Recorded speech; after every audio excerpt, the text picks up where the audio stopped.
So here we are and the system is broke. American dream has gone up in smoke. So stop sitting there all broken hearted. Let's get this motherfucking party started. Lady Liberty is ringing a bell, and we're driving us straight into hell. But don't worry, we got what you need. Crank up the volume till your eardrums bleed. Go and make America again. Dude, it does this thing where it goes 3, 2, 1, and then the 1 stays on the screen for 5 fucking seconds. And I'm like, is it? Yeah, I saw that. Is it going? Yeah. We've been recording for 14 seconds now. Welcome, everyone, to the A Better Way to a podcast. I'm your host, Jordan. We are missing Andrew right now because his life is chaos. What else is new? I don't know who decides to go to Costco at 8 p.m. on a weekday, but that's Andrew. Anyway, we're here tonight with Jay Drago. This has been, I don't know, I feel like this episode's been a long time coming. We've been talking back and forth on the internet. I met you at SHOT Show a while ago. I feel like we got like a weird first impression. I feel like everyone's first impression at SHOT Show is weird, to be fair. But like always, dude. It was like you were at the range chilling at the bar afterwards, and we had just kind of like showed up after the range day was almost over. I was like, I think that's the dude that I've seen on Commando Store or something like that before. And I was like, I like Commando Store. Let's go say hi. And I think I said I feel like I said 6 words to you, and then my friend handed you a bunch of stickers and we bounced. I was like, he seemed like. Were you guys with PSR? I think I was sitting with PSR at the bar, and you were with Dionysus or whatever. And Yeezy. Dianexus. Yeah. And oh, wait, did Yeezy come okay. that year? Yes, he did. Yeah. Yes. Yeah. And I know we met up with PSR later. Yeah, we met him there, but I don't know if we didn't show up with him there because we were at the other range thing before that. We showed up and it was basically over and it was raining. And I was exactly. like, well, I'm not driving. I'm going to get a drink. Yeah, you know what I mean? So, we got to shoot a couple guns. It was fun. We got to meet some cool people. It was all good. Yeah, for those who don't know who you are, I mean, like those who are not terminally online like the rest of us, who are you and what do you do, man? So I'm a regular dude. So my background comes from firearms. I've been in the firearm industry and private security now for a little over 10 years. I used to run just like a run-of-the-mill gun shop, and then I got into larger contract dealing and stuff like that. And that got me very interested in the manufacturing side of things, and worked a few odd-end jobs here and there for some sketchy people doing private security stuff. And I was like, you know what? I just want to work with guns in general. Like, I don't want to carry them. I mean, obviously I carry one, but you know what I mean? I just wanted to get into the meat and potatoes of it. So I went into manufacturing, and I'm currently a suppressor manufacturer. I do what's called EDMing, which is a brass wire that runs electrical current, cuts baffles. I'm a machinist. I do like post machining and things, CNC lathes, some stuff like that. And then when we met, I was also a creative director and operations manager for Commando Store. So, and currently now I work for Krushiki Co. as a consultant, also in the same realm as Commando Store with the military surplus and things like that. I have a clothing company called Club Evil. We make sketchy stuff. Just like, you guys can look it up. I put out a couple things every other month or so. Keeps my lights on, and then I do stuff like this on occasion. I've been thinking about doing my own, but it's a crowded space and I have to have the time for it, so I just haven't really got into it. So yeah, I just kind of do a lot of stuff. Nothing too crazy, but yeah. And then we met, I believe we originally met, so my Instagram, which some of your listeners know who I am on there, icepick_J. It's currently deactivated because I needed a mental tolerance break. The internet's pretty rough when you have reality going on too. Yeah. So I'll be back, in a couple days, I'm sure. But my main page, do some modeling for some companies that I'm sure a lot of you guys know. Worked with Slade from SE Irregulars. I worked for Kilo, and some other people, Commando Store, obviously. Yep. And so I just I enjoy doing like the creative stuff. We were like, oh, your stuff's just all photo shoots. I'm like, well, it's product placement, really. I mean, but I try to mix it up. I like memes. I like making fun of myself and everybody else. So That's the majority of the stuff that I have on my social media. Life's crazy, so you gotta laugh at it, right? That's it, man. So yeah, that's basically my tandem background there. Sick, dude. It's wild that people would give you shit for like making the bread.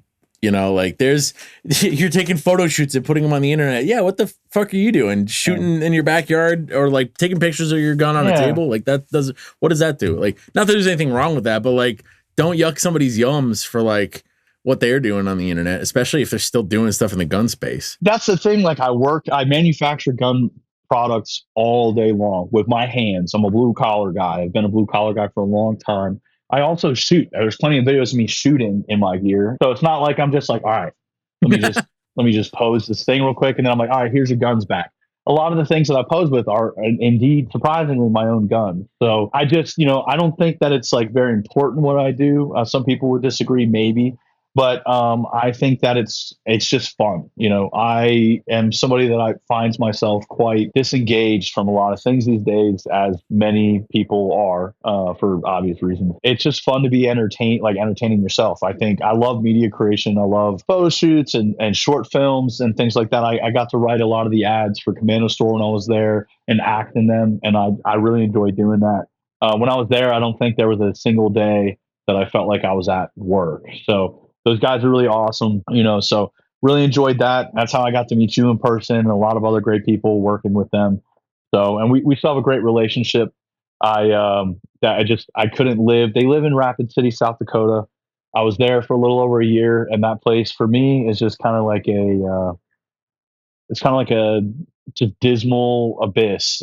There's nothing there. All that people really, it's pretty, like it has really nice nature, but there's like 4 bars and that's what everybody does in the entire town. Yeah. And it's just dark, man. It's a dark place. Yeah. And I was drinking a lot. Sounds like I just felt like Rambo type thing. Guy comes back, the whole town knows you. And yeah. I only got into a little bit of situations there. It wasn't anything too crazy. But I missed my friends. I live in Salt Lake City now. Which is a stark contrast to where I grew up. I'm originally from Baltimore, or as my friends from Baltimore say, Balmer.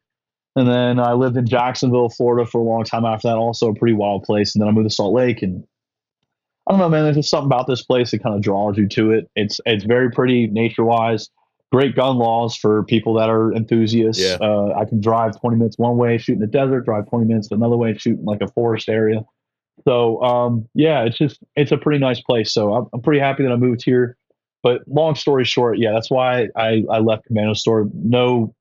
No issues with that. I'm still very good friends with, a couple of them, and we talk all the time, working there. I got a lot of really good experience in this field. So now I work as kind of like a freelance consultant for other surplus companies, like Kushiki Co. is also a great company to work with. They're really awesome dudes over there. So yeah, I mean, hodgepodge of, I always like to say I know a lot or I know a little about a lot.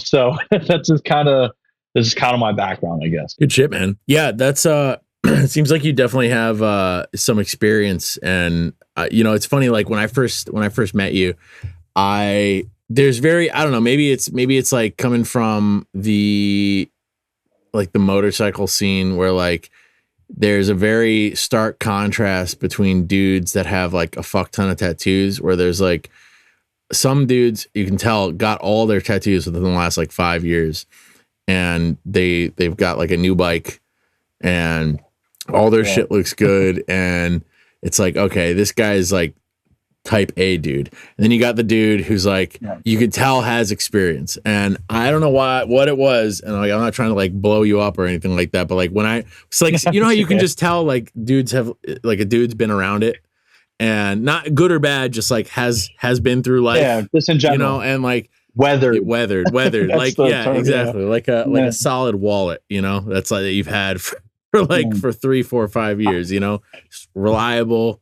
been through shit. And that's the vibe I got from you. And it's like, whenever you get a vibe like that from somebody, it's either really good or really bad. And I didn't get a bad vibe from you. So I I appreciate that. Yeah. As the past few years have gone on, it's been cool to learn more about you and what you're doing, and also be privy to some of the internet lore and drama and stuff that like is.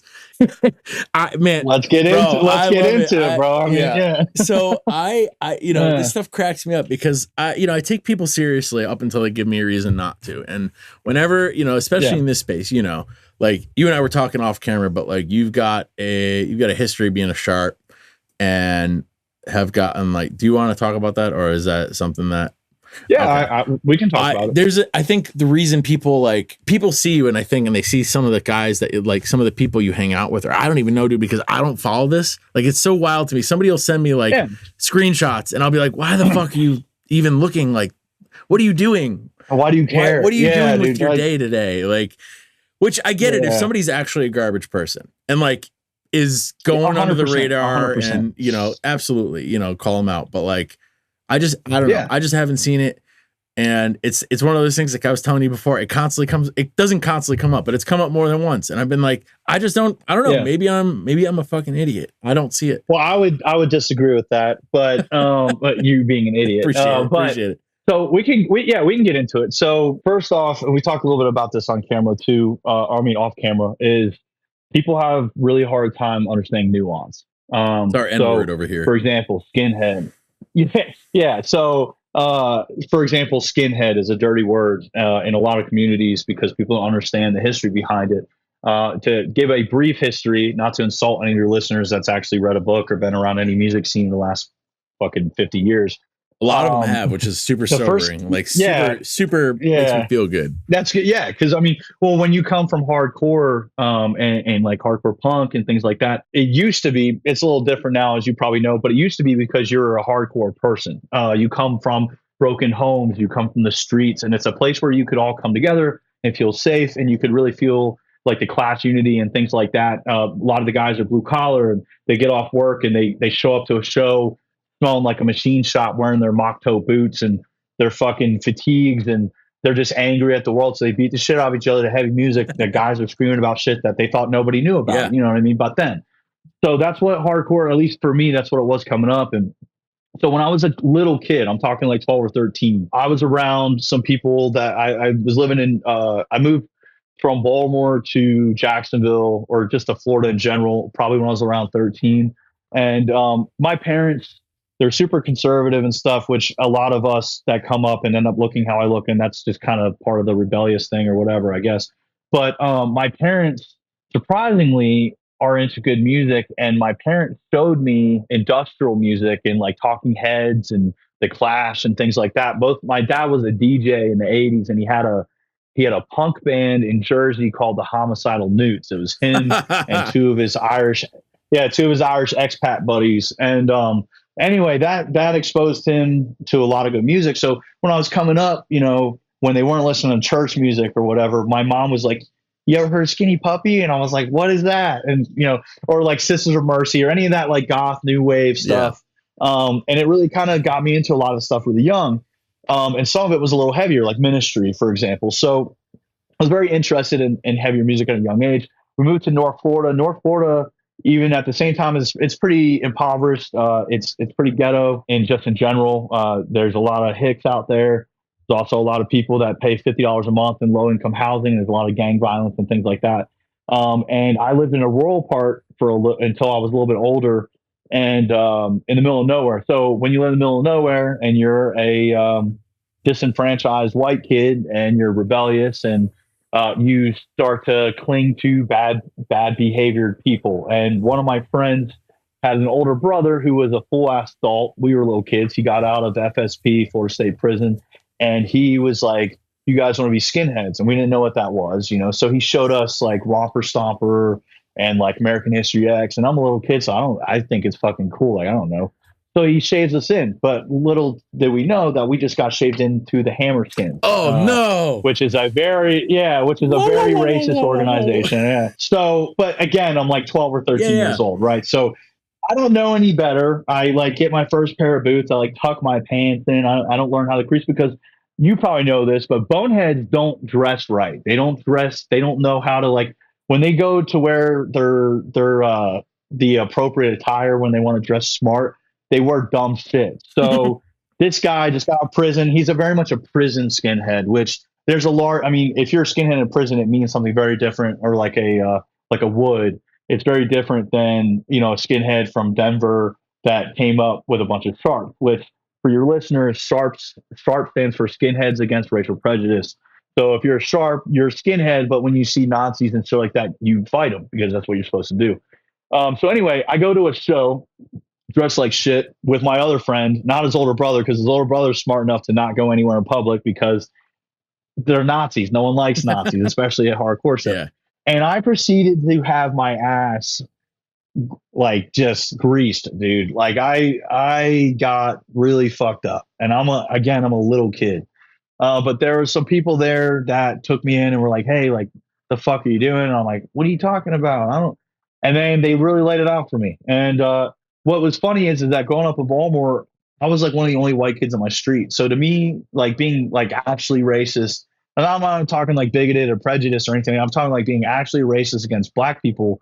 It was a foreign concept to me because 85 to 90% of my friends were black because it was just, I mean, that's where I'm from. I'm in the neighborhoods that I grew up in, I was the minority, which doesn't mean anything other than I don't even know what being racist is actually like. So when I kind of got sat down and I learned about these things, I was like, oh, okay, so those are the bad guys. How can I still look like this and be a good guy? And they're like, well, it's simple. There's something called sharps. And the first skinheads were black, and it started in the late 60s, early 70s in England, blah, blah, blah, blah, blah. And then I learned right from wrong at a pretty early age at the hands of some violent people, but they meant well. And, I kind of turned out okay, I guess. All things but considered. That's kind of how I got into the skinhead stuff. And it's still a dirty word. People, for obvious reasons, give me a lot of crazy looks.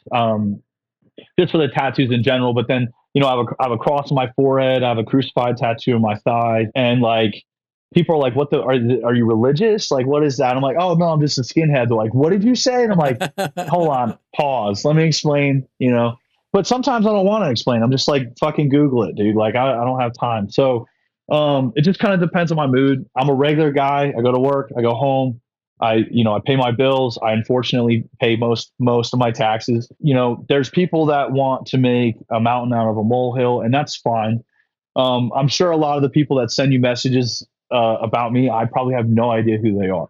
I'm not saying that I'm like, oh, I don't even know who you are. But my point is like, I learned a long time ago that it's unhealthy to spend an inordinate amount of your own time investigating people when they haven't really done anything to cross that boundary to where you should do something like that. And the internet makes snooping and things like that very easy. And you can be led astray quite as easy because you see something and you're like, oh, let me zoom in on this. That looks like this. Oh, okay. People look for dog whistles, which is fine. Sometimes they exist. I'm not in denial of that. I'm friends with a lot of people who are publicly decried as chuds or right wing people, fascists, whatever. This goes back to the nuance. There are some people that are pretty largely known. I'm not going to name drop anybody on this, but there are people that are some pretty largely known people. I'm not talking like Nick Fuentes or anything like that, but on Instagram and Twitter and stuff like that they've never espoused like actual hate for any minority or people group, but they say like bad words that people aren't allowed to say, or they'll talk about fighting people or being, using brute force for things and things like that.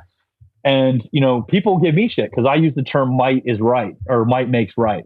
And that term was coined by Redbeard, who is a fascist author.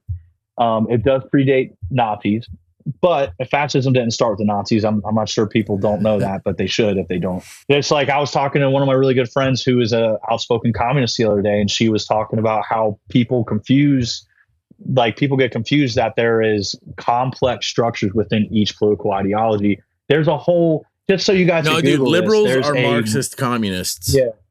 Like Obama. Well, yes, like Obama. Dude. Yeah. So there's actual MAGA communists. There's a MAGA movement of communists right now. Did you know that? That's insane. It's crazy. Yeah, I know, but they're like die-hard nationalists, but they're communists. I forgot the name. If you Google it, I'm sure it will come up. Hey, this was my friend, Merrick. She's a political commentator. She's pretty far left. We were talking about it the other night, and I was like, wait, what? I mean, that's a crazy concept to me, but people don't realize that there is a lot of complex ideologies out there. Going back to what I said earlier, when I say might makes right, do I think that morally that's a correct statement? Absolutely not. But if you look at things from pure logic, and this is not saying it's right, like actual right, but if you look at things pure logic, you disagree with somebody, and this person's like, "Fuck you, I disagree," and you're like, "Okay, cool, I kill you," and then you kill that person. That argument has ceased to exist now. Yeah. Morally History is speaking, written by the obviously victors. it's terrible. Exactly. So I think you're doing yourself a disservice by not keeping that in mind whenever you engage physically, politically, verbally, whatever, with whoever you're arguing with. People should not be afraid to use violence for good reasons. I'm going to say I'm not encouraging you to go out and commit political violence. But I was just on with Jake from Popular Front the other day, and I said something multiple times. I'll say it on this: is that radical change begins at home, and like people get upset when like I'll talk about fitness, like taking care of your body a lot. I'm not in the best shape in the world by any means, but I get up every day. I work 10 to 12 hour shifts. I do 200 push-ups. I lift weights. I've done martial arts for quite a long time, and I still find time to do this stuff. So, if you want to tell me that you want to go hunt down people with your Mosin Nagant in your rifle association that you're associated with, and you can't do a push up, I'm not going to take you serious. And that's just it. Like, it's really easy to talk from the comfort of your home, and I'm doing it right now. Right, I'm sitting in a comfy computer chair. I'm the one with the in podcast. my apartment. You don't have to tell me. Trust me, I know. I'm like, let me tell people what I think. That's the thing. Like, I'm not saying, and people get it twisted. Like, I'm saying that you shouldn't have an opinion if you can't fight. It's not what I'm saying. But the way that nature works, that's what I'm saying. Yeah, there are a lot of people on Twitter who like to talk a big game that do so from behind a cryptic profile pic and zero personal information. Like, was it you? We see it from the right too. Was it you last year that tried to start the SHOT Show Fight Club? Yes, that was 2 years ago. Now, yeah. Oh my God, I was, and nobody. I still want to do it. Nobody fucking wanted to. Nobody did it. I know, dude. People did not like, dude. I fucking sent so many invites out. I actually have some financial sponsors that would back it as well. So I would fucking even Commando Store is one of them. Fuck the Gundies. Fuck like going to like the main floor of SHOT Show. Come to the SHOT Show fight. Like, if you've got an issue, with Lucas Bakken, you fight him. Like, listen. He will not. Dude. I know. He will not. Dude, I try. I know he wouldn't. But like, that's the thing. Can you imagine like going up and like being like, all right, I'm gonna fight Grantham, and then you got there, dude. When I first saw him in person, I didn't realize. I'm not shaming anybody's size. I didn't realize he was like 5'8". Yeah. I thought he was much taller. Yeah. And I walked by him and I was like, oh shit, that was Grantham. Like, wait, no, he's not 5'8". He's like 5'10", 5'11". No way. I'm 6 foot. Yeah, because I have. Are you sure? Are you 6 foot? I'm 6 foot, and I was staring at his hair. I feel like I'm like this much shorter than you. I'm like this much shorter than you. I'm like 5'10", 5'11", and I feel like he's the same height as me. Maybe not. Maybe he's just really wide. I could have this could be something that I'm twisting in my memory. Well, whatever. I'm like, look, I swear Grantham was like 4 foot nothing. Like, that was. It's the attitude. Yeah, it just makes him smaller in stature. Exactly. He came up, so he was at our booth. He is different looking. He does look like he's 6'4" on the internet. I will say that 100%. I think the personality adds to it. Probably. In the low angles. Yeah, he's got a big personality. I'll just say that. Yeah. But that's the thing, man. Like, a lot of these people, and you know what? People have hit me. I'm like, I'll fight you. I was like, okay, cool. So like, you're not worried? I was like, you're probably gonna win, but I don't care. Like, I'll fight anybody. I don't give a shit. I've had my ass kicked. I don't even know how many times, man. Yeah. Like, you got to be afraid. You can't be afraid to take a punch. And I think, surprisingly, in my many years of dumb assery, I have seen a lot of people who couldn't fight to get punched, and then they just were like, okay, cool. And then they learned how to fight very fast. And like, I find it very fascinating, the human spirit in general, because like, we have a dominant, like, you have to unlock it, I guess. And there's a like but fight or flee, fight, flight, or flee, or fawn. fight or flight is technically, I guess, that. But fight. You know what I mean? I'm sorry. I'm like fight. I just got fight. Yeah. Or piss yourself. I've got like the first time I did jujitsu, and I still don't know. Like, this is one of those things. Like, I've only been in one legit fight in my life, just because I don't know. Maybe I've got the personality where I grew up in like a middle class suburb. People weren't like picking fights with people over like serious shit, and the people who were starting fights with people weren't serious people. So like, it's not like shit was happening all the time. And like, we were talking about the K word earlier for Jewish people. I got into one fight my whole life, and it was because somebody called me the K word, and I shoved his fucking face into a cement staircase. And it was like mutual suspension in school. It's so stupid. Anyway, that was the only, and it wasn't even like a real fight. So like, I keep telling people, like, I'm due my ass kicking. Like, that wasn't a real fight. Like, I've got to get my ass kicked like once, and it's going to happen at one point. Well, here, before we get into that, I want to digress a bit, because we were talking about nuance and stuff. And this is something that we talk about all the time, because it's a word that people like to shy away from it, because, us as humans, we like to put things in boxes, and we like to make things neat and digestible and make it easy to understand. And you were saying earlier that you're friends with people who have been depicted as fascists or chuds or things like that. More right wing than fascist. Okay. Yeah. Now, like, we were saying earlier, we got all this off camera, obviously. We were saying earlier that like, we can, there's a difference between accepting the nuance of somebody and, taking a stand because you disagree on core beliefs. Now, somebody that, because this is the nuance thing. You were saying like, they get in trouble for saying bad words. Now, like, to me, there's a difference between, and I know some people are not going to like this. There's a difference between the saying like the R word for somebody who's like mentally handicapped and the N word. To me, that's like, there's a hierarchy. You know what I mean? Like, sure, I'm not going to call somebody the R word. I'm not going to quote Bill Burr here, but that's a funny skit, if you know what I'm talking about. But like, I'm not going to call somebody that. But if somebody calls somebody the R word, that's not the same as somebody openly using the N word. And I think people get super comfortable, way too comfortable with throwing the baby out with the bathwater and taking somebody who would otherwise be beneficial to whatever movement that you want and, hashtag canceling them. That's it right there, man.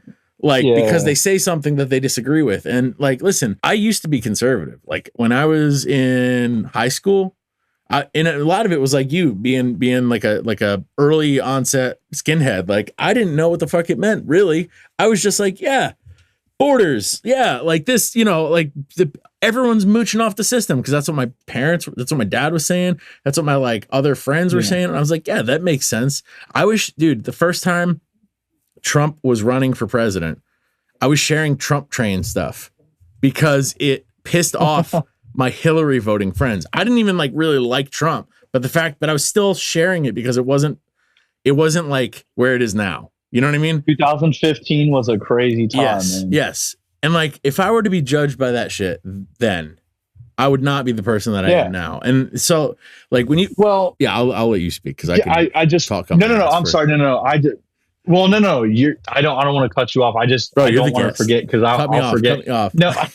What I'm going to say is like, you're the throw the baby out with the bathwater. I said to somebody not too long ago, they tried to correct one of my friends, because my friend, I don't remember what he said. He might have said like the R word or something, but that my friend is a pretty staunch leftist, and the person that tried to correct him is also they're more of a lib, but they're allies, right? Whatever. And I interjected and I said, "Hey, have you ever been like to the hood, any of the hoods, anywhere?" "Well, no." "Okay. Where are you from?" "Well, I grew up in Salt Lake." "Okay. So do you want anybody to side with you, like, at all?" "Like, what do you mean?" I was like, "Okay, go to Chicago on the South Side, or go to Baltimore, or go to Philly, or Trenton, anywhere, right? You yell at those people for what the words they're saying, and then you try to get them to be on your side. They're going to not only not be on your side, but they're going to want to actively hurt you. And I think that people get too, and I'm not saying you should just allow all kinds of like hate speech or whatever be thrown about. That's not what I'm talking about. There are different lifestyles that a lot of people who typically get into politics have never really experienced because they grew up fortunate. And there's nothing wrong with that. Like I wish, my parents did the best they could. I was never hungry, but I wasn't rich growing up. I didn't have a lot of things that a lot of people had. And I wouldn't trade that for the world because I got to experience what it's like being lesser than a lot of people. And it's a different perspective than what people you come across in some of these political spheres have experienced.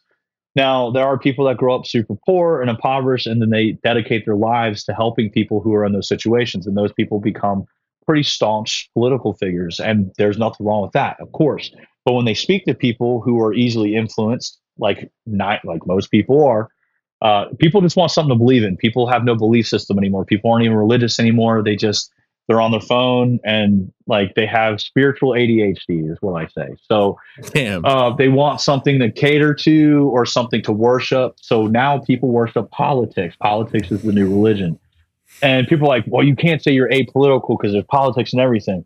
There is, but that doesn't mean I have to like it. It doesn't mean I have to be a fanatic. Everyone's a fanatic now. So when you have a fanatic and you grew up in a religious household like I did, and you probably come across many fanatics, when you're not a fanatic and you have a fanatic speaking to you in your face, you don't want to do anything but hurt or push this person away from you. Dude. So for normal people who grew up in a rough neighborhood that have never had the privilege, whether they're white, black, Hispanic, whatever, they never had the privilege to have all these high tech fucking phones and like stay linked into like that, if you go to the hood, a lot of people love Trump and they don't care that he's racist or whatever because Trump gave him a check 4 years ago or whatever. And that's all they don't care because it's the simple things that win people over. I'm not saying that you should love the guy because he gave you a stimulus check. But my point is that maybe start closer to there. And instead of, why did a check make going the difference versus like everything else means something to you? Yeah. No. You're 100% right, man. Like when stimulus checks were going out and I remember like I make good money at my job. My wife and I are not struggling, like we have a house, which is fucking insane for like, it's for all things considered. We got super lucky and we bought a house in like an area that did not have a ton of draw to it, I guess. But like we have a house. I know how fucking lucky we are. Not to say we didn't work for it. God forbid you use the term privilege and like also, take into account that you worked for some shit. But like when we got our $400 stimulus checks, I was like, oh, sweet. Like, what can I spend this on? Like what can I buy myself? There were people who like that made their month, that made their fucking quarter. They were like, wow, okay, I can buy formula that I needed to buy. Like and if that's the thing that they remember that reprieve of from desperation that they had during that time where everybody was out of work, and especially the people who like needed to be they were already working part-time, they were already struggling to make ends meet. $400, that's a life raft. And like everyone, the overwhelming majority of people were like, this is nothing, you need to do more. But for the person who it was enough for, like that's enough. And I think what you're getting at is like people will see somebody based on a single belief, a snapshot in time, and make 100 judgments about that person. It's heuristics. It's an evolutionary trait. We do it to make shortcuts in our brain to keep us safe. Like that's a normal thing that we do.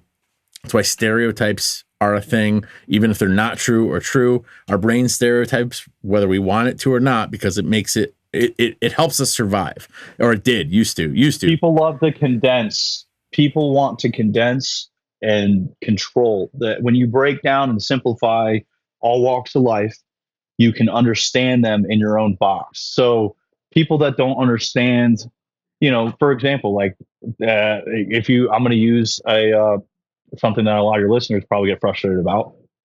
Leftists and liberals, very different things. Yes. Very different things. Republicans or neocons or whatever you want to call them, they love to say, oh, well, the left, like Kamala Harris. And I'm like, no, she's a corporate neolib, dude. Like, just Trump is a neolib. People, that's another thing. Like, blow people's minds. Are fascists. Yes, yeah, exactly.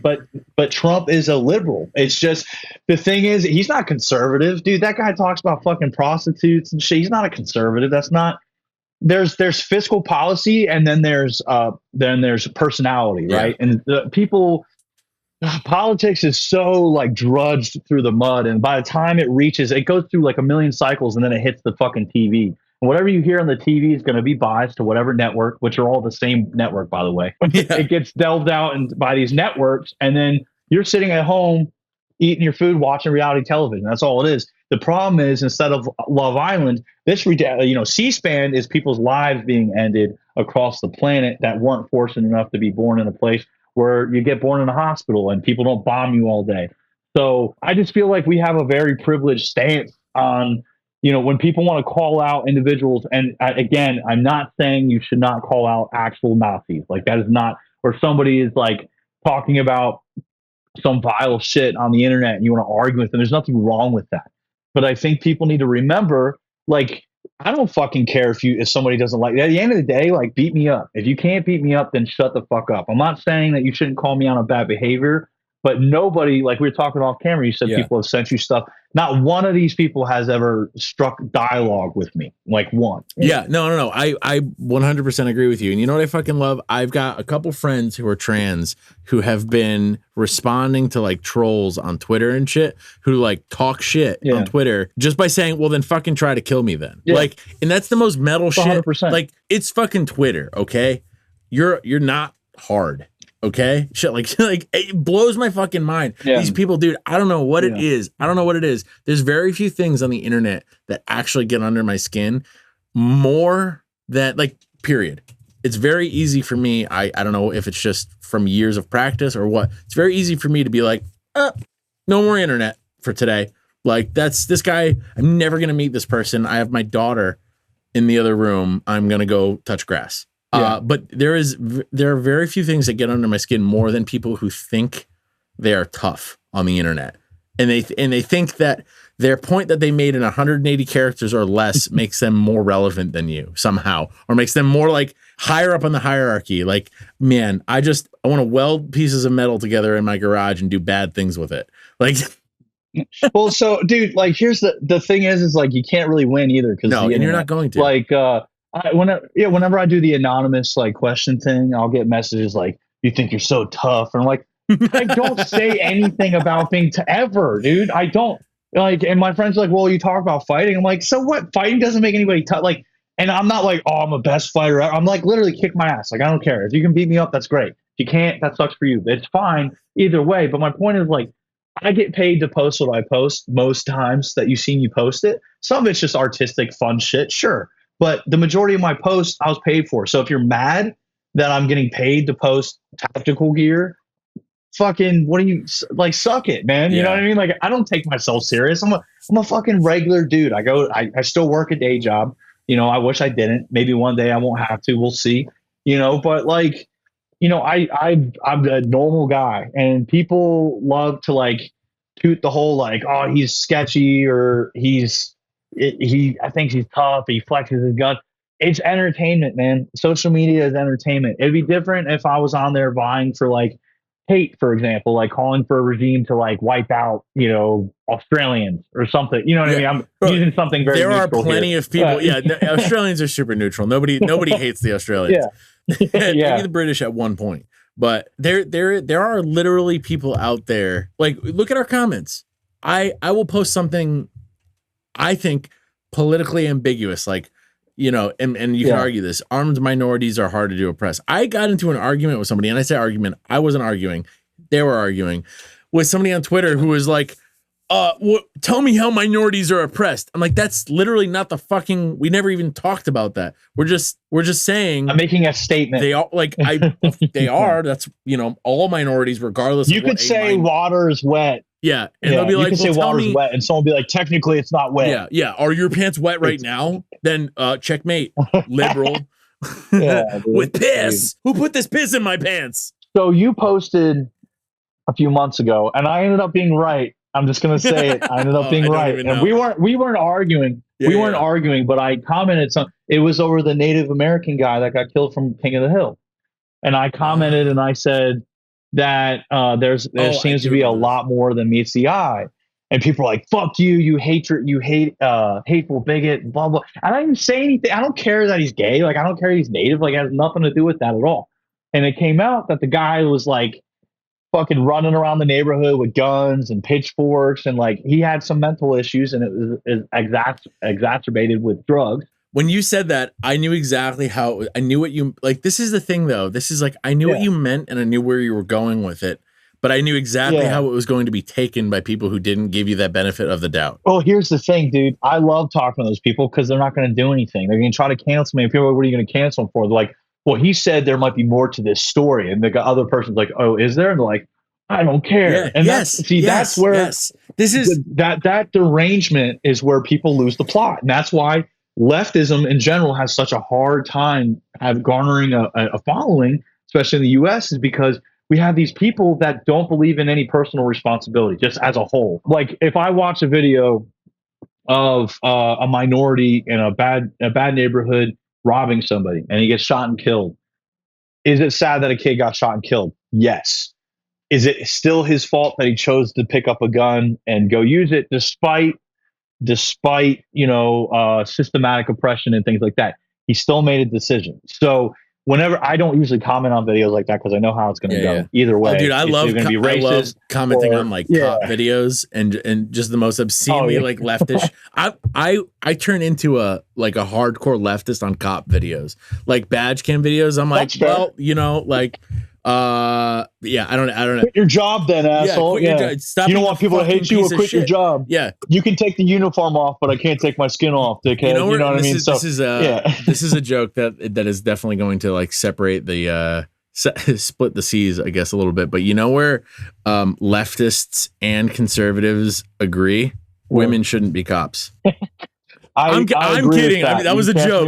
That was a joke. But like, nobody should be cops. That's the kicker. That's the joke. Right there. But like, there's nothing that you should police yourselves. Whenever I go online and I go on these cop pages, there's nothing more that these pro cop conservatives hate than women cops. And I'm like, damn, dude, like, tell me you fucking hit your wife without telling me you hit your wife. Listen, I'm not like, women can do almost any job. Women can do anything men can do. But they love to show their shit when like if they can be sexist and like show like, oh, this is a video of a woman cop getting her ass kicked. There's people who are like, leftists are like, well, I'm glad a cop got her ass kicked. And then the pro cop people are like, women shouldn't be cops. I'm like, damn. This is the kind of common ground that we need to work with and build unity from. Because you don't like cops, you don't like women cops. Listen, we can work with this. Like, what's funny is just because you talk about conservatives and leftists. A lot of leftists I know are pretty conservative, and people don't understand that. And it's a clean lifestyle. It's just they are super about workers' rights and taking care of your community. But they also don't use foul language. They don't like to party. They believe poisoning your body is wrong. They believe poisoning your mind is wrong. That's conservatism 101.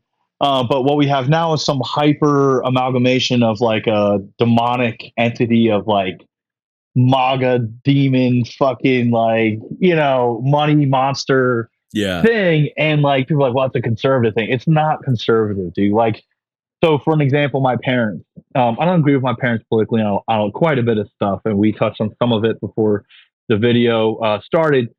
But my parents are they are good people. I remember being really young and I was like 7 or 8. I got jumped because I was a white kid in a black neighborhood. And I was just trying to play with some kids and they beat the shit out of me and called me crackers. I didn't know what that meant. But I went home and to my dad, who again is a conservative Christian, and I was upset, and I said that I hated black people, and my dad didn't hit me, but he was very stern and said, "You can't say that." And I was like, "Why?" And he goes, "They're no different than you and me," and he kind of like laid down like a lot of shit. And he told me, he's like, "Black people have saved my life before, literally. They're just like you and me." And he went on like a long thing about it. But my point is like people mix up. There's so many. I hate titles all the time. I'm not saying you can't use blanket titles, leftism, right wing, left wing, whatever. You can for That's some fine. things, but people like to You can, widen yeah. the margins. Just like not every, just like something could be right wing and not Nazi, something could be right wing and not fascist, something could be fascist but left wing. You know what I mean? So Yes. or authoritarian. Don't use the F word. Yeah, I won't use the F word. Yeah.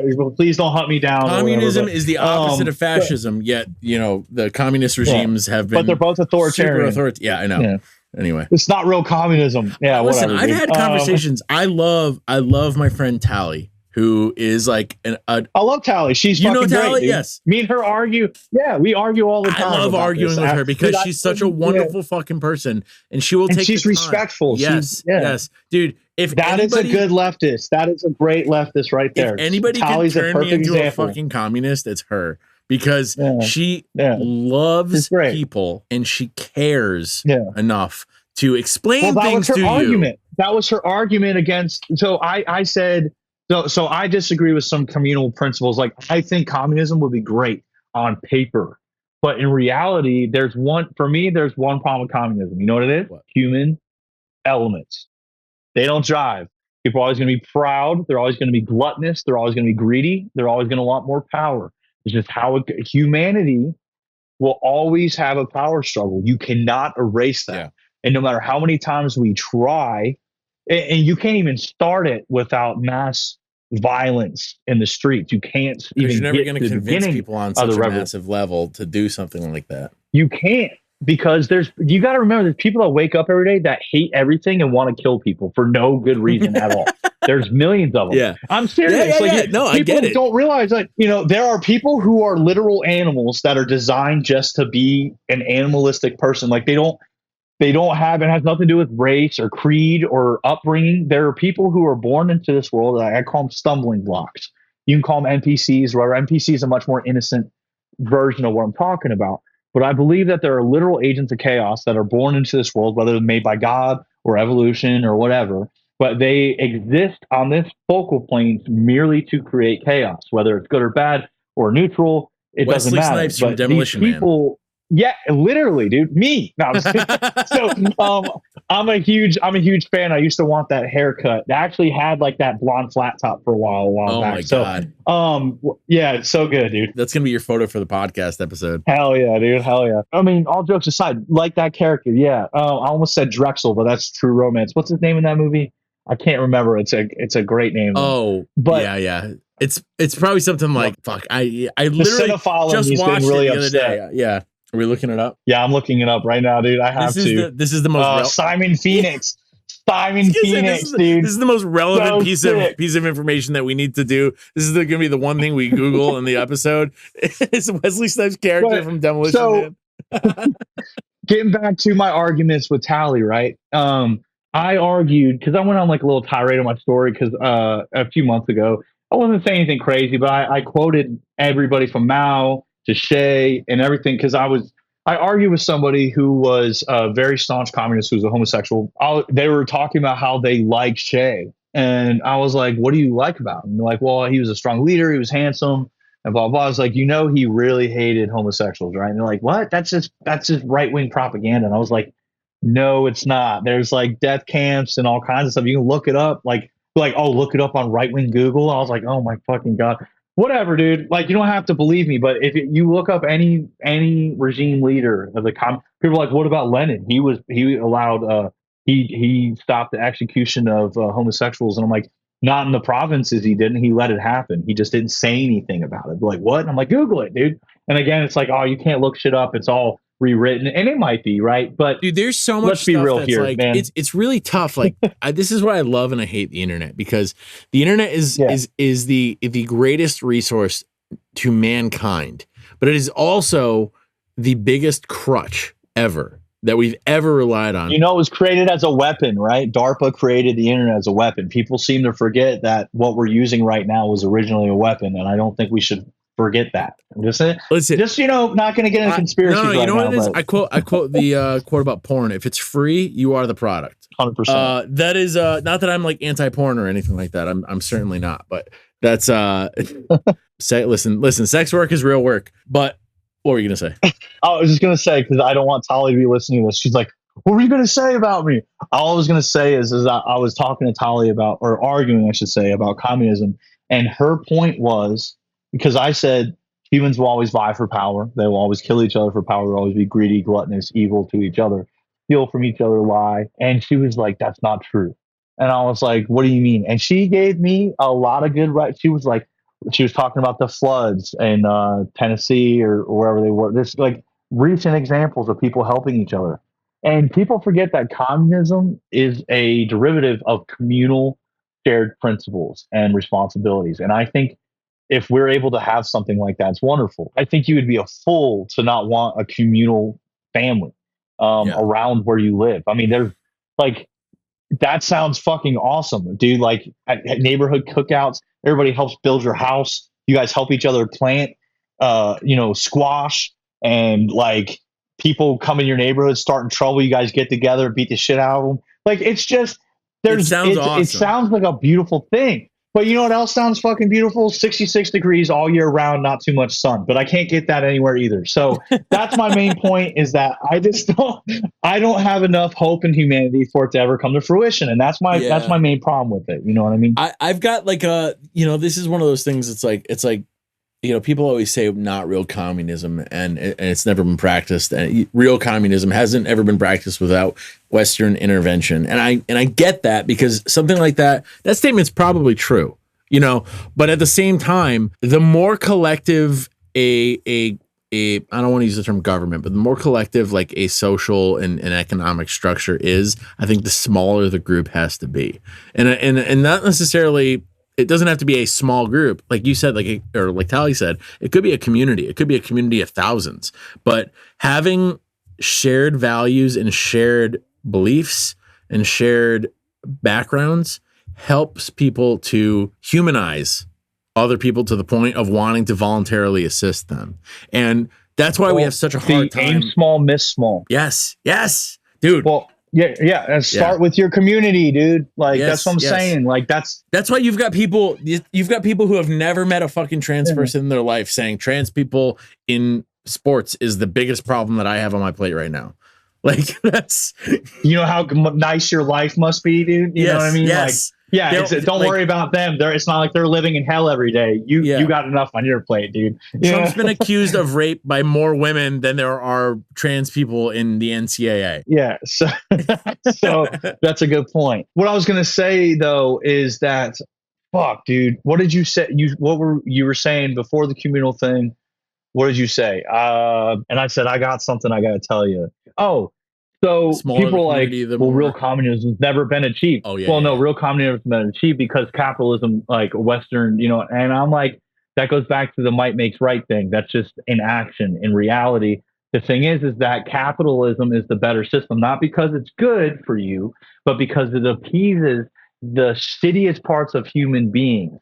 It gives you your greed. It feeds you wants instead of needs. Nurturing the soul, reading books, working out, spending time with your family, that's a real need. But you go on a consumer thing and all you need is to order food to your house to watch Netflix. Like, don't get me wrong, I love watching Sopranos, eating fucking Hot Pockets in bed. I love it just as much as anybody else. But I know that is inherently evil at its core. Now, am I evil for enjoying that? No, and neither are you. But that in itself is why communism will never conquer capitalism, because capitalism appeases to human nature, whereas communism doesn't. Communism appeases to a thought, a benevolent thought of what humans could achieve in an ideal world. And the problem is the world is rotten. The world is cruel. And for me, I'm not a nihilist. I'm not going to say throw in the towel. But my point is like, you can't expect the majority of people, and nothing ever works unless it has the majority. You cannot expect the majority of people to get on board with you when you want them to smash their TV and get rid of their creature comforts and go outside. Yeah.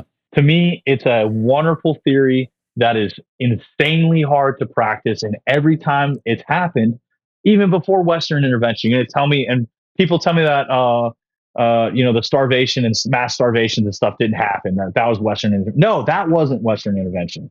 That was just a bad plan that went south because they wanted to control their political opponents, which happened to be 90% of the people living in the region at the time. So they killed them all.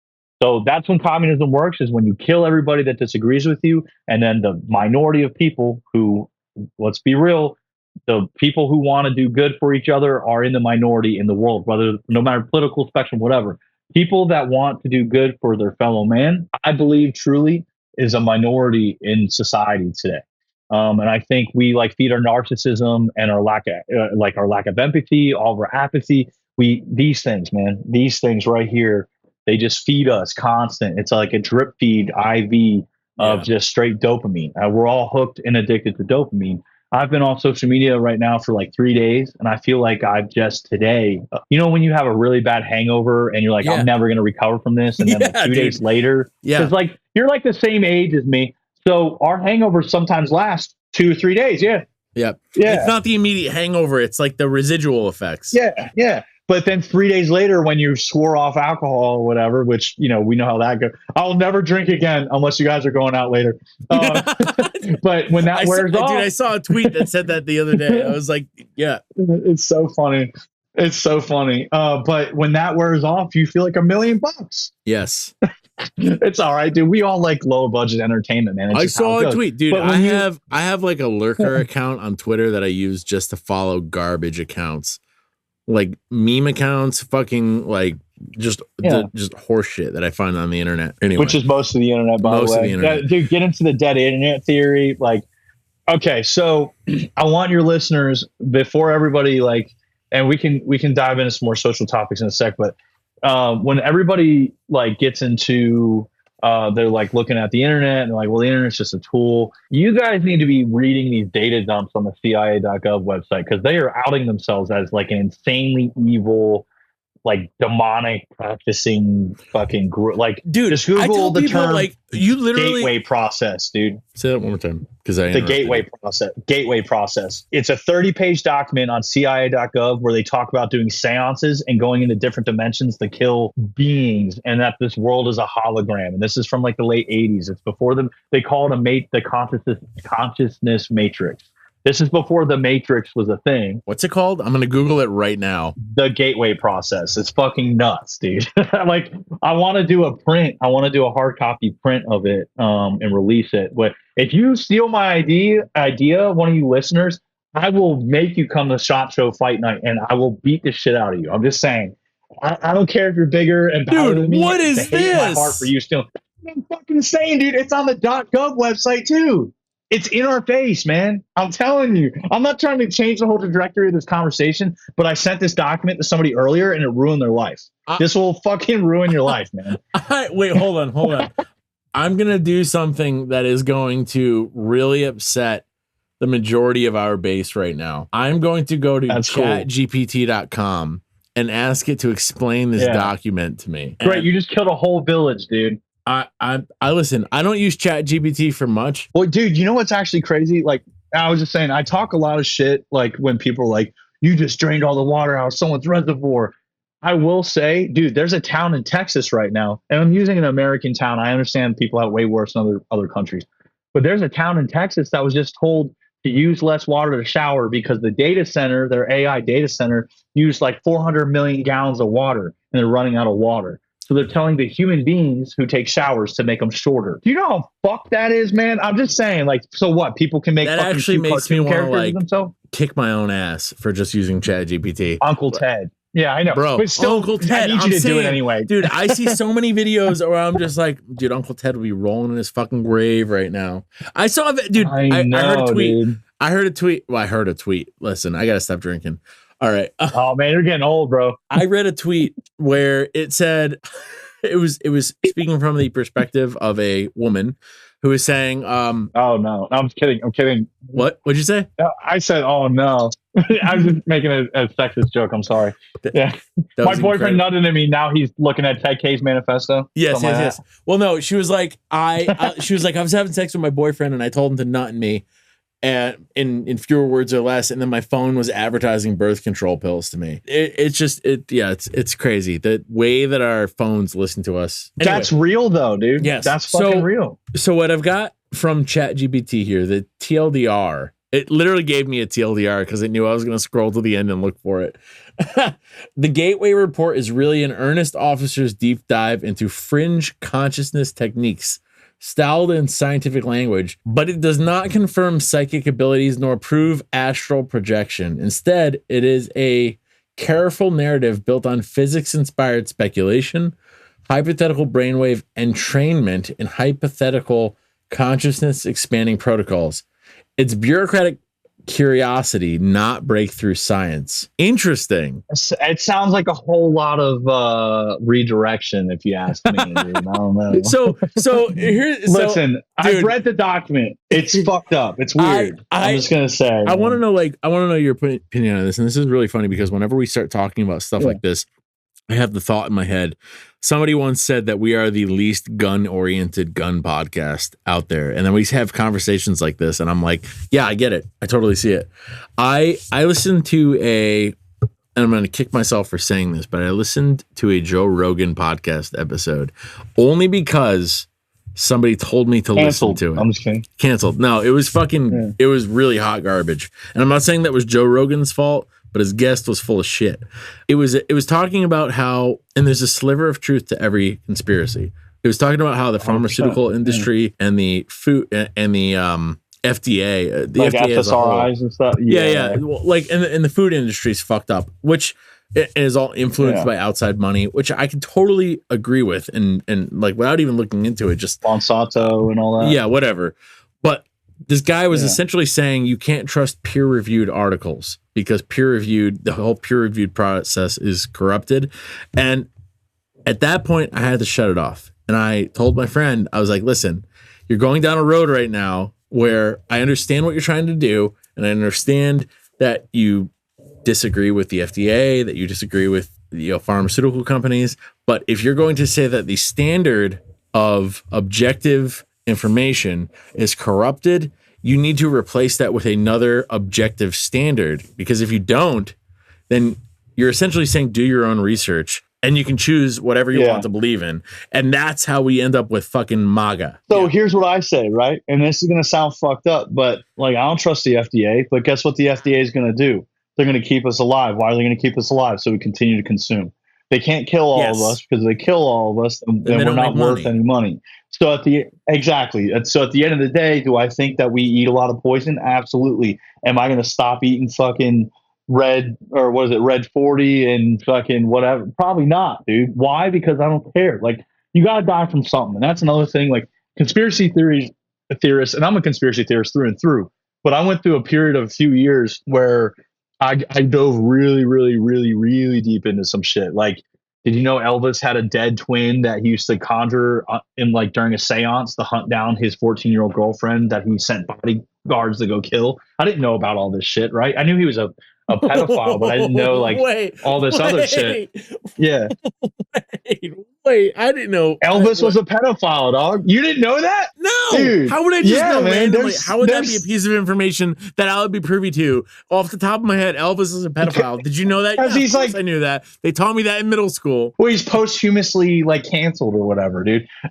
So I'm not trying to be religious, but I'm going to use the term demonic because it's the best way to put it. There's so much demonic influence in music and stuff. Like, there's a guy that I used to listen to. I'm going to plug him on this because I like his podcast. Yeah.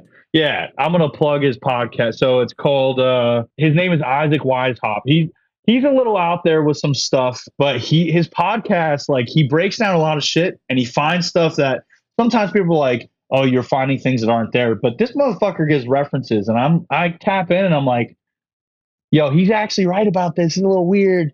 And I've, so he did this big thing. Listen, he did this big thing on the rap world, and the rap world being super satanic, more than the metal world or whatever. And I was like, that doesn't make any fucking sense. And then I listened to what he was doing and I checked his references. And then my ass because I have some friends who are involved in the music world, and I'm not going to name drop people, but everyone who listens to this knows who some of these people are. Millions of people do. And I've been drunk with them and been like, hey, man, so how about signing your soul over in that London apartment to Baphomet? And I laugh and they're like, it's not fucking funny. It's just a symbolism. It doesn't mean anything. They get really upset. I'm talking not one rapper, not two rapper. I'm talking at least 5 have gotten upset with me and argued with me. It doesn't matter. The devil's not even real. It doesn't mean anything. It's just something we all do.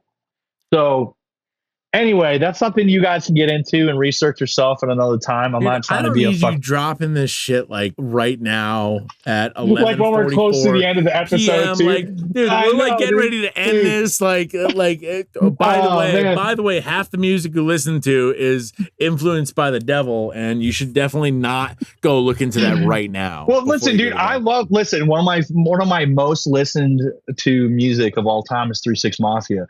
So like I can't really say anything like sure, but I also listen to like actual Satanist music. Like I like black metal and shit. So I can't be like, oh well, if it's evil, I don't want to listen to it. I mean, whether you believe in that shit or not doesn't really matter. But the fact that it is a constant commonality between all these different music artists and things like that, that is strange. I'll just say it's strange. Whether it's just symbolic and some people do it, or whatever, like so there's these guys are fucking morons, but there's the Island Boys, right?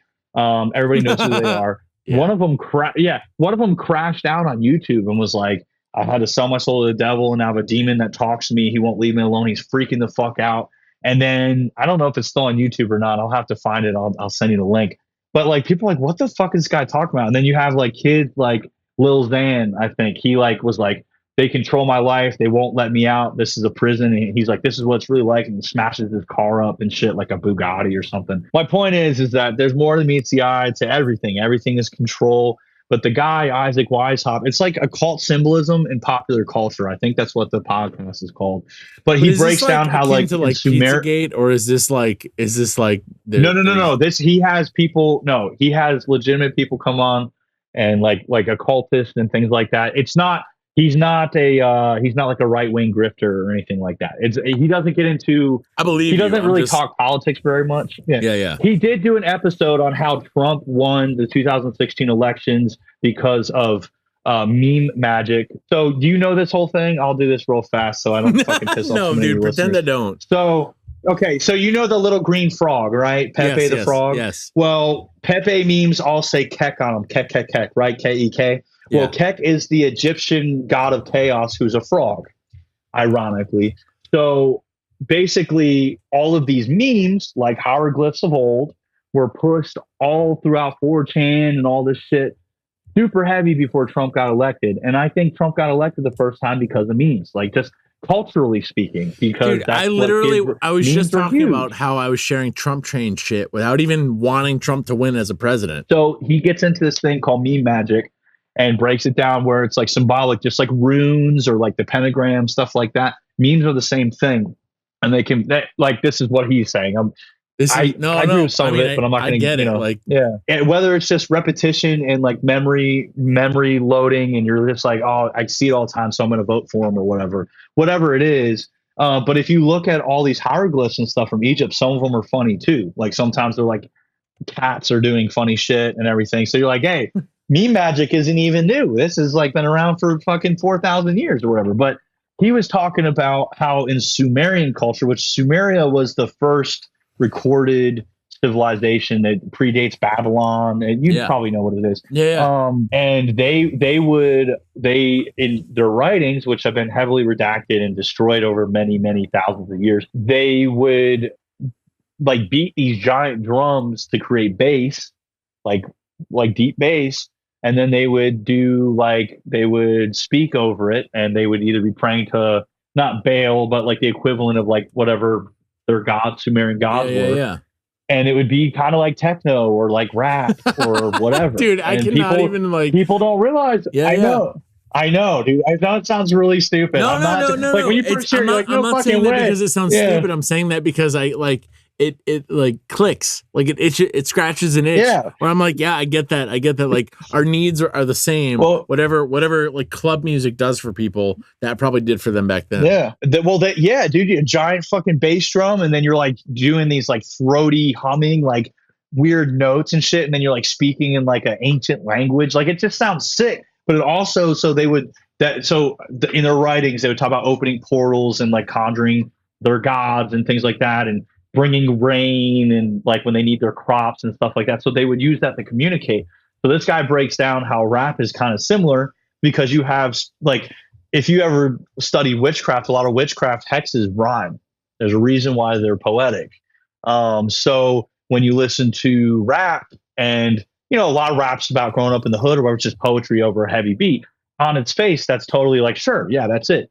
But then when you look at like some of the more subversive messaging stuff, and then like you got guys like there are people that really embrace the satanic stuff. Like who's the dude that did the shoes? They did like the demon shoes or whatever. I don't know. Oh, they like made Nikes that are like the gay dude, Lil Uzi Vert. Not Lil. So what's funny about Lil Uzi Vert? Lil Uzi Vert. You say that real fast. What's his name?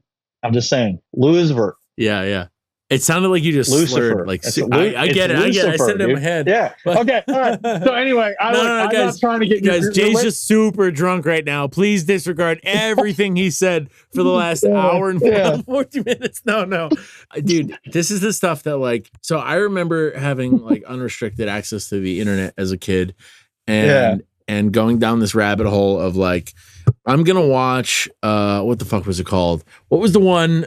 The documentary about how, oh my god, how like nothing. Paradise Lost, the kids that got kidnapped and sacrificed. No, it was about 9/11 and like Jesus and bowling for Columbine. Zeitgeist. Zeitgeist.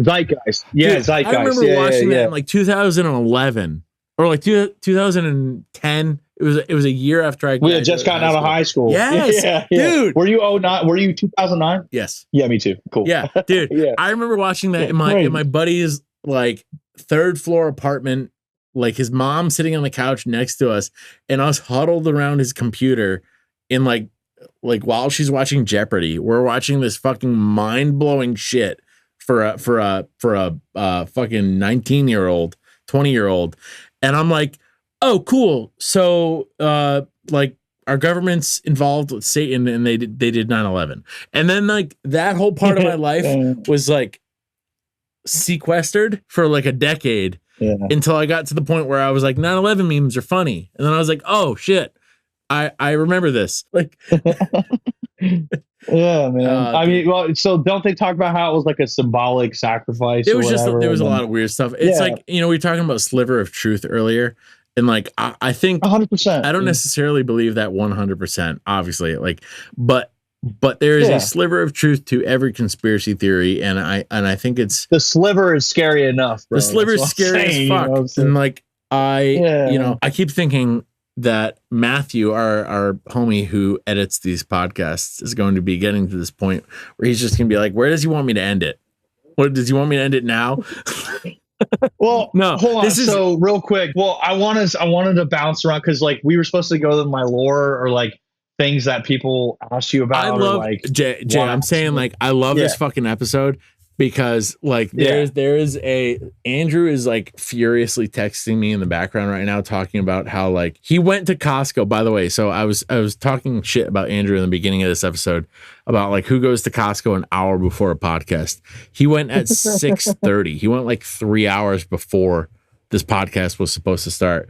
And he just got consumed by Costco. So typical capitalist, dude. Typical capitalist.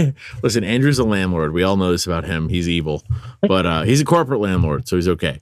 But yeah, out of respect for your time, you said you wanted to be done by like 9:30 your time. It's 11:53 my time.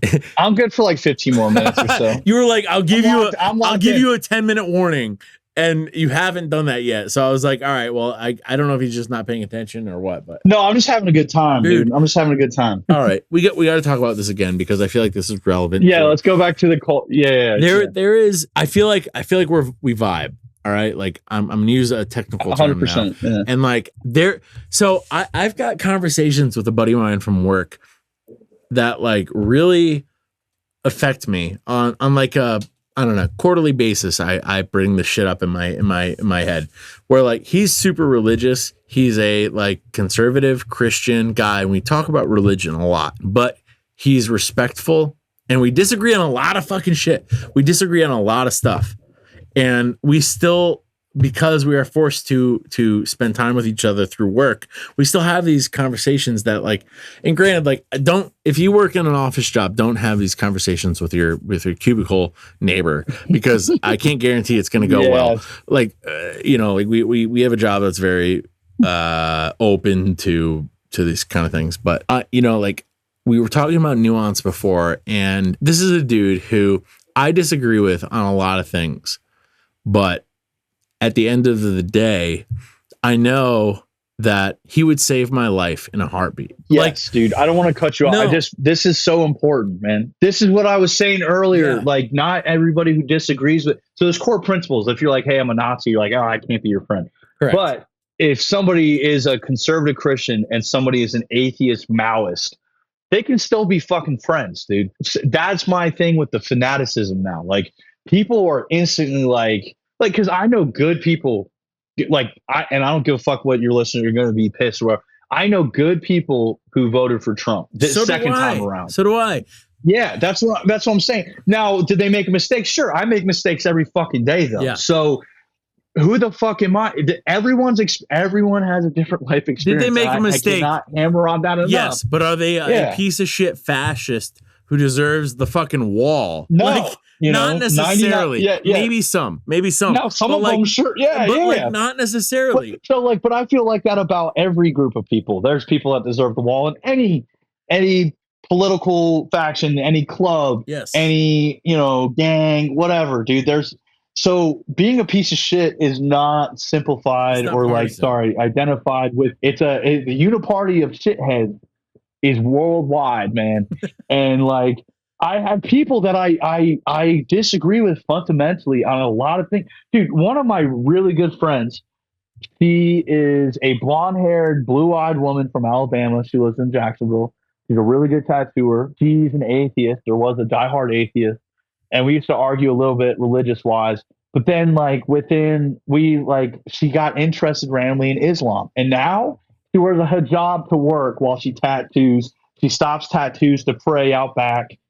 She's a diehard Muslim, and I'm not saying there's anything wrong being a Muslim or whatever. Like, but my point is like, dude, I didn't think you were saying that, by the way. Okay, yeah. Well, your listeners, they like to draw conclusions about me already, so I just wanted to make it clear. Maybe a small handful, but the majority of our listeners are intelligent, smart people. Pretty neutral, yeah. So that's good. I'm not shitting on your listeners. Not neutral, but legit, like intellectuals. I would like to think the only people that listen to our podcast are intellectuals, obviously. Well, now that they listen to me talk for an hour and 22 minutes, they'll be like, we are now dumber for literally everything you said. Whatever the quote is. Here's the thing, though. I guys at home who are listening to this, and I listen. This isn't the Four Roses talking, but there are dudes like Jay out there who you might see talk about one thing and be like, this dude is a piece of shit. I can't think of a thing that you said that said that, but I'm sure that's fine. Yeah, I mean, I'm sure I've said something. This dude's a piece of shit. This dude's a fucking guy. But I guarantee you, if you give most people a chance to explain why they believe what they believe, or what they meant by what they said, that you will come to a conclusion that is significantly different than the first impression that you had of the person. And that is the thing that I have been shown multiple times throughout my life. I've been proven wrong so many fucking times about people. And that's the thing. I think people are scared to be proven wrong, or scared to admit that they're wrong about things, which is not a partisan issue. It happens on the right, it happens on the left. This isn't me saying that the left is the same as the right, because I know as soon as you say that these people make the same kind of mistakes, that you're saying that it's like, okay, it's equivalent. No, it's not fucking equivalent. But people are human. People, you are a human being. You are not immune to propaganda. You are not immune to the emotional reactions that you have when faced with oppositional views. Or perceived oppositional views. This is the kind of thing that I have friends that I work with, and I use the term friend generously. I have friends that I work with who voted for Trump, who still wholeheartedly believe, stubbornly, that he's doing the right thing. That I know, that I make fun of on a daily basis for believing that. For believing that, because I'm like, dude, you're literally you're working harder to believe that than to accept the truth at this point. But like, they're not bad people. They're just like, there's a difference between being a bad person and being an ignorant person. And there's a difference between what you perceive as a bad person and what that person actually is 80% of the time. Yeah. Well, the issue is that people on the left like to say, don't debate Nazis. And they're using the term Nazi very generously. But like, you shouldn't debate Nazis, but like what you're saying. Nazis, no. Yes. That's what I'm saying. Like, so they're saying you shouldn't debate people because that's how they win. They just, the thing is that you can have an intellectual I could have an intellectual conversation with anybody, really. I mean, they might not be intellectual, but I would try to be, use candor and fucking, just relate to somebody like, hey, why do you think like that? Okay, cool. Can you explain to me why you think that's the right way to think? And then talk to them about it. And I can, there's a little bit of sales technique in it, right? Yeah. I'm not saying you should manipulate people, but you have to sell your ideas. You can't just expect people to accept radical change. It's that term again. But the thing is, like, people are like, what's your political beliefs? Because a lot of people don't, they're like, dude, I don't know if you're like left wing, right wing, like what. And I use the term an anarchist very often, and people are like, oh, so you're left wing. I'm like, you can't really say that. They're like, well, you're blue collar, you're into guns, you believe in workers' rights. I mean, that's pretty left-wing anarchist. So I'm like, yeah, but then there's things that I disagree with on the left. I can't think of anything off the top of my head right this second. But my point is like, I consider myself what I've coined the term political nihilist. I don't think there's any political solution that we have available to us that will smooth over what we have today. There's so much distrust and anger and people feeling degraded and forgotten about on all sides. That's how these like dudes like Nick Fuentes and stuff like that, that's how they get so many, their audience is growing at a rapid rate because young men feel disenfranchised because, all they do is watch media all day long. And then you have dudes like Joe Rogan or whoever, feeding them like, oh, people hate men. But then, that's not all true. But then there is also that partial, like you said, sliver of truth. There is reality mixed in with this. So these young men, specifically men, are seeing these propaganda and they are just like, why do they hate? I hate them. Fuck them. And then they're starting to get, educated on the wrong things, but they're getting educated. And some might say that they're ignorant, and they are ignorant on some things, but you can be the world's biggest ignoramus on a topic and then be an absolute genius on another. And people need to remember that when you go after these people, that this guy might be ignorant on, what is a trans person. They might not understand fully the trans spectrum or like, non-binary or whatever. But they also know how to make a bomb, or they understand social class, or you know what I mean? Anything that isn't.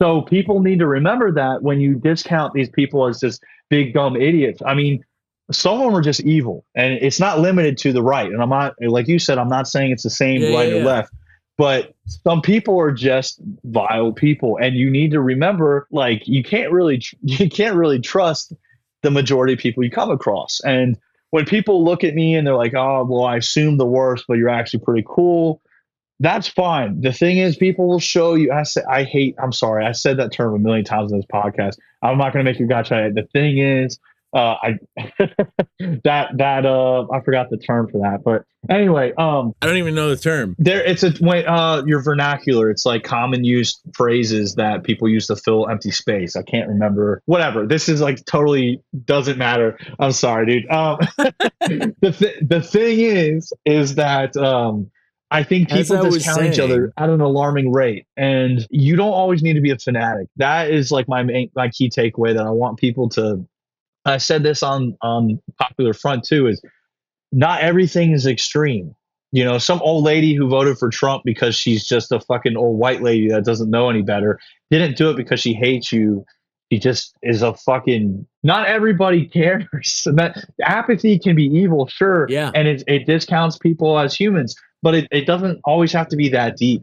Some people just don't give a shit, like I think like apathy can be evil in the sense that like it's haphazard, exactly. The result is evil, but the intention is not. Yes. And I think Yeah. you need to credit the person for what their intention was, because I use my wife's grandfather as an example constantly. He was an avid Trump voter, but he was a Trump voter specifically for the reasons of they were so like I blame the intentional polarization of the two, like the dichotomy of politics that we have.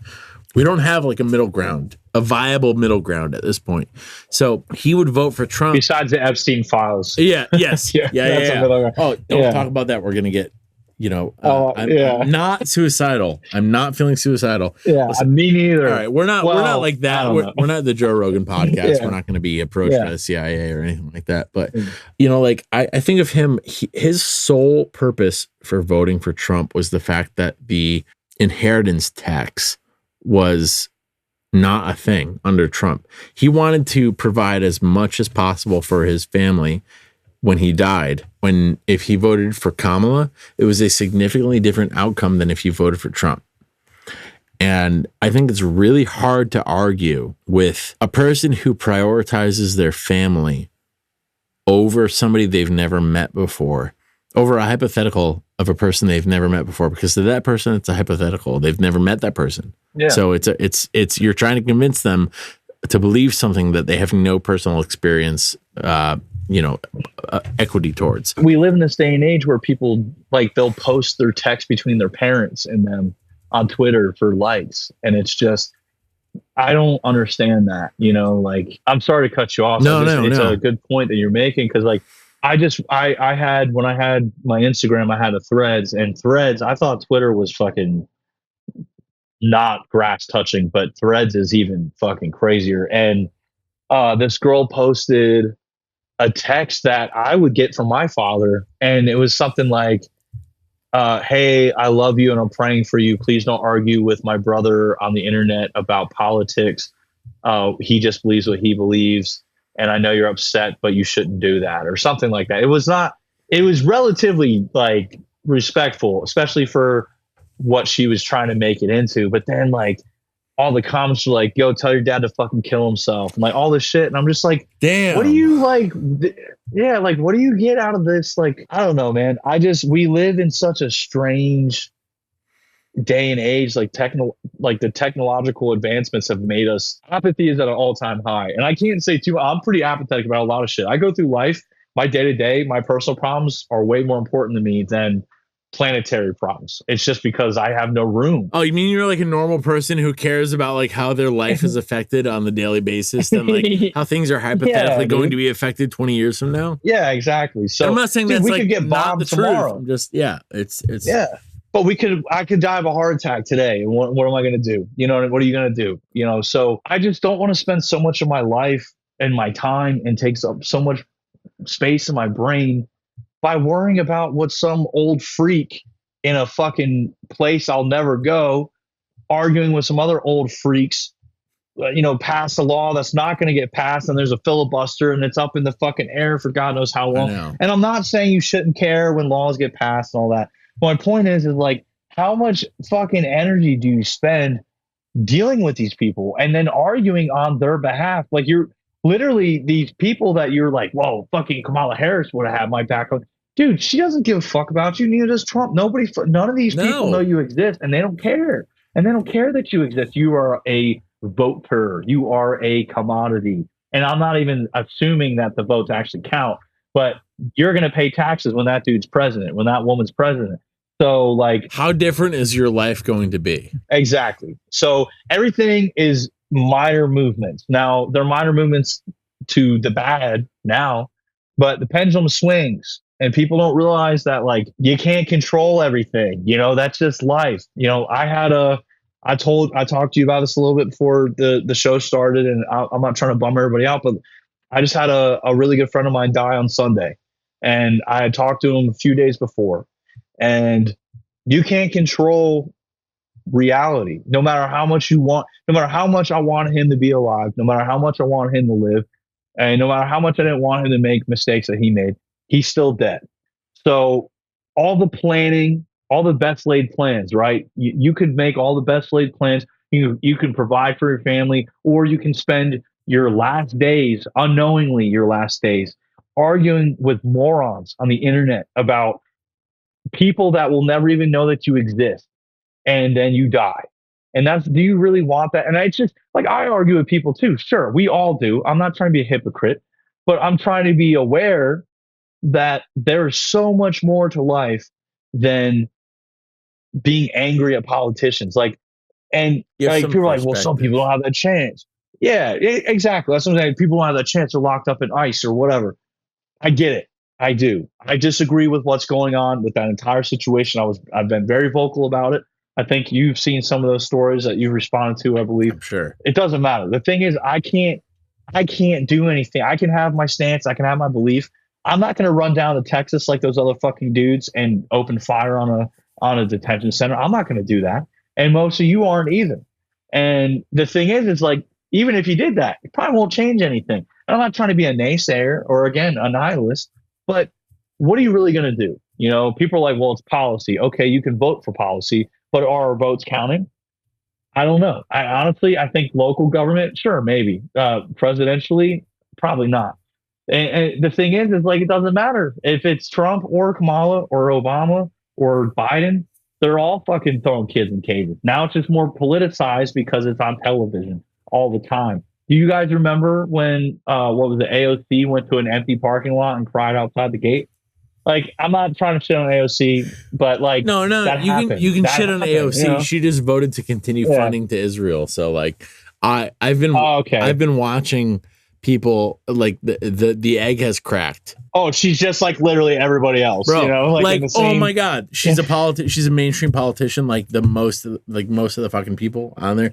Anyway, it's fruit of the poisonous tree, bro. That's all it is. Like, once you were in that world, you sell your soul. I mean, that's just how in my opinion, that's how it is. That new guy in New York seems all right, but then he started talking about government controlled grocery stores, and I think that's a little crazy. That's my opinion, dude. Because every time I've seen government controlled grocery stores, it never ends well. Wait. What if we have government controlled grocery stores, but there's no Western intervention because it's in the West? Oh, okay. Yeah, maybe. I don't know.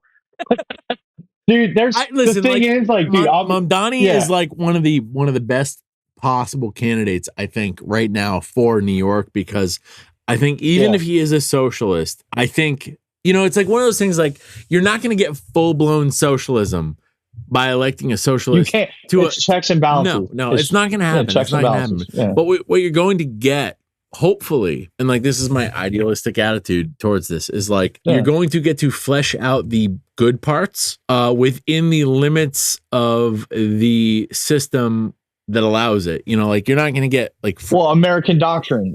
It's it will be controlled within the confines of American doctrine. So I think it would be good. There's nothing. So I think there's core tenets of socialism that are great. And the thing is like, and that's something that the left and the right both agree on, because we have national socialists who are, you know, scumbags in some areas, but they believe in socialism just like a hardcore left-wing person that wants to be a socialist does. The thing is, it's like, it comes back to the communal property or the communal, you know, friendships and a local control of your food source and your local small government and your police force and your fire. And like, so we are the biggest country of people who want small government. We are the Balkans, bro. Yes. Like, we are the fucking Balkans. Dude. And that's what I worry about happening, man. I worry about balkanization. That is a constant worry of mine. I'm not going to lie. If that happens, that word came from a specific situation that proved why it was a bad thing. Yes, exactly. And my point stands. Florida's going to be like Serbia or some shit like that. So I'll make my way back there because they ain't going to lose. But the thing is, it's just crazy there, man. I mean, people look at me and they're like, where are you from? And I'm like, Florida. They're like, yeah, it makes sense. I'm like, dude, fuck you, man. Like, we're just like, what do you mean? Else. What do you mean? But well, dude, to be fair, like, when I tell people I'm from Connecticut, they're like, all right, I get it. Connecticut's rules, dude. I love New England as a whole, dude. I got a lot of family in like South Boston and shit. New England is sexy as terrible fuck. Laws. Yeah, well, like, it is terrible laws. Here's the thing, like, dude, this is the crazy thing. Like, I would talk shit about New England, and I say, wow, all right, done with whiskey. I'm trying to talk, dude. I'm fucking like, yeah. 4 roses, dude. I'm not, yeah, 4 roses. More like 5 roses, am I right? Yeah, more, hey. Hey. You know, like Connecticut has been a bastion of hope for like marginalized communities because like we have shitty gun laws, which sucks, but like Connecticut as a whole. So Yale is I think Yale is under like, there's 2 healthcare systems in like main healthcare groups in Connecticut. Yale is one of them. And then the rest is like Hartford Healthcare. But for being as strong of a Democratic stronghold as Connecticut is, Yale just dropped trans healthcare under pressure from the federal government. There's like this thought that like, you know, you can believe that your state has the overwhelming authority over the federal government to protect the causes that you believe in, whether that is trans rights, gun rights, what regardless of what that is. But like at the end of the day, when the financial solvency is threatened, it's going to end up the same way that it would have been if it didn't have that autonomy. That's the thing. Also, the biggest common ground that you'll find between left and right that can attest to exactly what you're saying is people who like to enjoy a little bit of green grass. Perfect fucking example. You lose all your rights as a gun owner. Some places you can't fucking vote. If you like smoking weed, you can get fucking hammered every day for the rest of your life if you want. But if you have a gram of weed and you don't have a medical card, or if you have a medical card and you have a gun, forget it. So like when you talk about solvency and stuff, the federal government rules all, man. Yeah. Like people are like, well, in Texas, I can make my own suppressor and it's legal. I'm like, it's legal until the ATF comes around. Yeah. Like, they'll or is it Kentucky? Yeah, one of those states where they're like, "Fuck you, we're going to allow our." Yeah, well, the feds are like, "No, you're not." And like the thing is, people are like, "Well, I did it anyway." I'm like, "Well, don't fucking post it," you know, like you should. And then you're like, "Well, what are they going to do?" I'm like, "Kill you. They will kill you. They'll literally kill you. They'll kill you for not paying a parking ticket. Don't think they won't kill you for violating a firearm law." Yeah, dude. Like, so it's sad, you know, and that's. When I get into like the anarchy argument, that's the main thing that I argue with. It's like, look, I think anarchy is a temporary situation. I'm not a long-term anarchist because I don't think that we would survive. I mean, people argue me all day long, but people are too fucking stupid to not form like groups and then create their own little mini governments. So I think extreme anarchy is like a really harsh way to enact social change, but you can only get that way, just like all the communists did, by extreme violence. So it's the same. Any political faction. I'm not trying to pick on communists, fascists too. You know, Nazis. Dude, the Nazis and the communists used to be street gangs in Germany, and they'd fight in the streets. The brown shirts would fight the communists literally in the streets, and they would beat the shit out of each other like a couple times a week. And then eventually the Nazis came to power and killed them all. And then they killed all the brown shirts too. They killed Rome. And whoever else was like his higher in command, they killed all the brown shirts because they had the SS. So all these ideologies, they eat each other. It's like the Ouroboros, but there's no actual good ending. It's just all chaotic decay, self-eating, self-loathing. So it's one of my favorite arguments when I talk to actual white supremacists. I'm like, dude, you are like the least supreme being of all time. How much can you bench press? You know, and they're like, dude, I have one kid. I let him follow. I don't follow him back. The fact that you talk to white supremacists, you're canceled. Wow, I'm canceled, bro. I get them in my inbox all the time. Yeah, I get argued. They always like shoot me. Like they'll like some of my stuff because like it's abrasive or like combative looking. Yeah. And then the next story will be me. Dude, it's a white dude with tattoos posing with guns. Clearly, he's one of us. Yeah, crazy. Yeah, but then my next photo will be like me with one of my black friends. So like, what the fuck? Like there's a kid that every time I post like anything like by myself or whatever, he's like all about it. And then when I post with my black friends, he's like, what the fuck? You need to come to our side, blah, blah, blah. And then eventually one day I accepted the check because these people talk to, you know how it is, dude. People talk to themselves in your inbox. I get 500 messages a day or some insane amount. And yeah, man. For the past 2 years, 2 or 3 years, I have limited comments on our Instagram page to followers only. Yeah. And I just recently reversed that. So anybody can comment. The amount of times I've been called a race traitor in my inbox is like comical, dude. It's fucking That's hilarious. Stupid, Although like engagement is off the fucking chart. yeah, it's great. I don't know what it is. Yeah. I don't know what it is. Just allowing people to comment who don't follow the page has blown the fucking page up, which is awesome. Which is like at the end of the day is what we want. You know, we want our message to get out there. We want a safe space for people to talk and discuss ideas and whatnot. But like we also don't want to discourage discourse. Like there was plenty of discourse with people when we were only allowing followers of the page to comment. And I think people do a really good job of not engaging with the people who are like engaging in bad faith. You know, like you can tell somebody who's just commenting to inflame the comment section and say like, you know, get people worked up. But I think, I don't know what it is, but for the most part, it has been very beneficial to us to allow comments from everybody. We're at the point right now where we're like, I would say 85% of the people who follow us or 90% support what we do. So whenever somebody comments some bullshit, it's drowned out by by a multitude of people who believe the opposite. Which is great. You know, I mean, that's what you need. You need, the thing is allowing discourse is super important. I hate it when people limit their comment. Like, you know that when you go on a page and someone posts something cringy or stupid or whatever, then they have the comments limited. You're like, all right, there was some hate going on. It's all gone now. It is the public square. And like people try to use that legal argument with like certain rights on Facebook and stuff. But it is the public square where you are hounded for your crimes. You are praised for your good deeds. You are revered as a good person or hated as a bad one. And that is the internet, man. And I was talking to someone the other day about it. Like, as much as I hate being a social media person, influencer, or whatever the fuck you want to call it, I hate it. Makes me cringe so bad. But I mean, I influence people to buy things. I influence them on their political ideas. I influence people to listen to certain kinds of music. It's literally what it is. But the thing is, social credit, maybe 5 years ago, the internet didn't bleed over into the real world as it does now. I get to travel.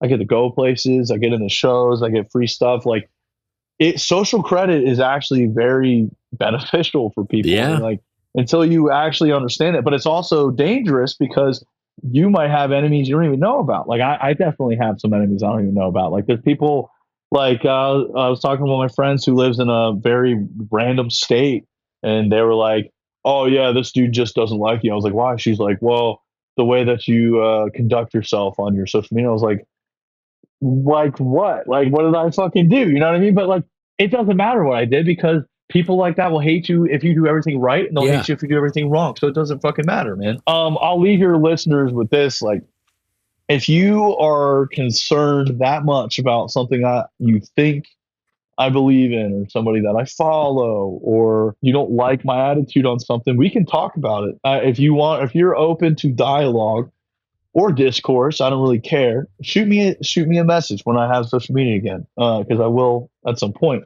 People just are not open to dialoguing anymore, and I think that's the main breakdown of specifically a U.S. society. Yeah, it's around the world right now, but I don't have to care about discourse in Australia because I live in the United States. Yeah. So if you have a problem with something that you don't like, or you don't like me, or you want to tell me something, or I'm working with the wrong person on something I collabed on, or I am hanging out with somebody that's a bad person and you know they're a bad person, hit me up, man. I'm not going to bully you. I'm not going to just try to assault you.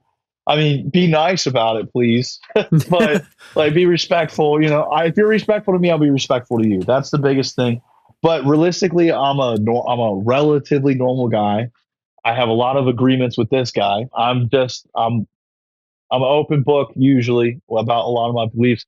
Yes, I get pissy sometimes, and sometimes I'll crash out just a little bit. Like, you know, dude, you're like allowed to be pissed off about shit though. Like that's you know. I'm not saying you're not. No, yeah, you're good. I don't award myself the same luxuries as other people do with that stuff. I tell myself that I'm not. I don't know. Like, when you're in the public eye all the time, like if you're a Z-list celebrity, like me. No, just I'm joking, guys. Please don't fucking please. But when you are, I am in the public eye in even a small fashion. So like I have had people come up to me at events like SHOT Show or Knoxville Goals or whatever, and people be like, "Hey, do you remember when you said this to me?" And I have no idea who the person is, and they're like, "Oh, you changed my perspective on this," or I thought you were like in some good, some bad. I thought you were an asshole because you did this.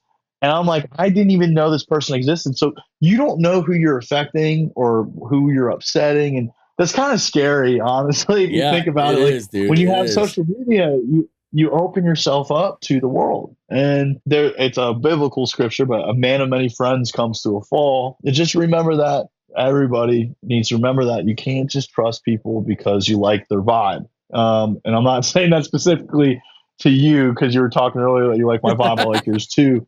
But like, I was literally like, just sell me this dude. Yeah. Well, me and you have been acquaintances. I consider us friends for a few years now. But other people, there's just people that are really parasocial with the internet. Sure. And I'm not saying I don't want anybody to message me. Never. You're not allowed to talk to me. You're only allowed to look at me. Don't perceive me too deeply.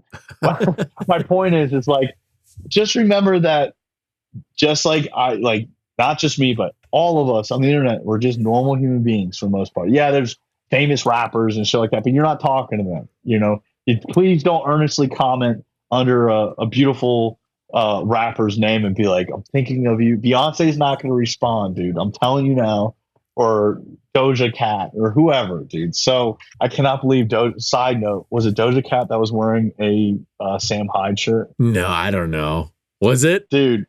Yeah, she was wearing the Sam Hyde where he's got the gun, and it's the photo that's used after all the mass shootings. No, she was wearing that on a shirt. Yes, you don't remember that? No, I didn't. It was like last year, dude.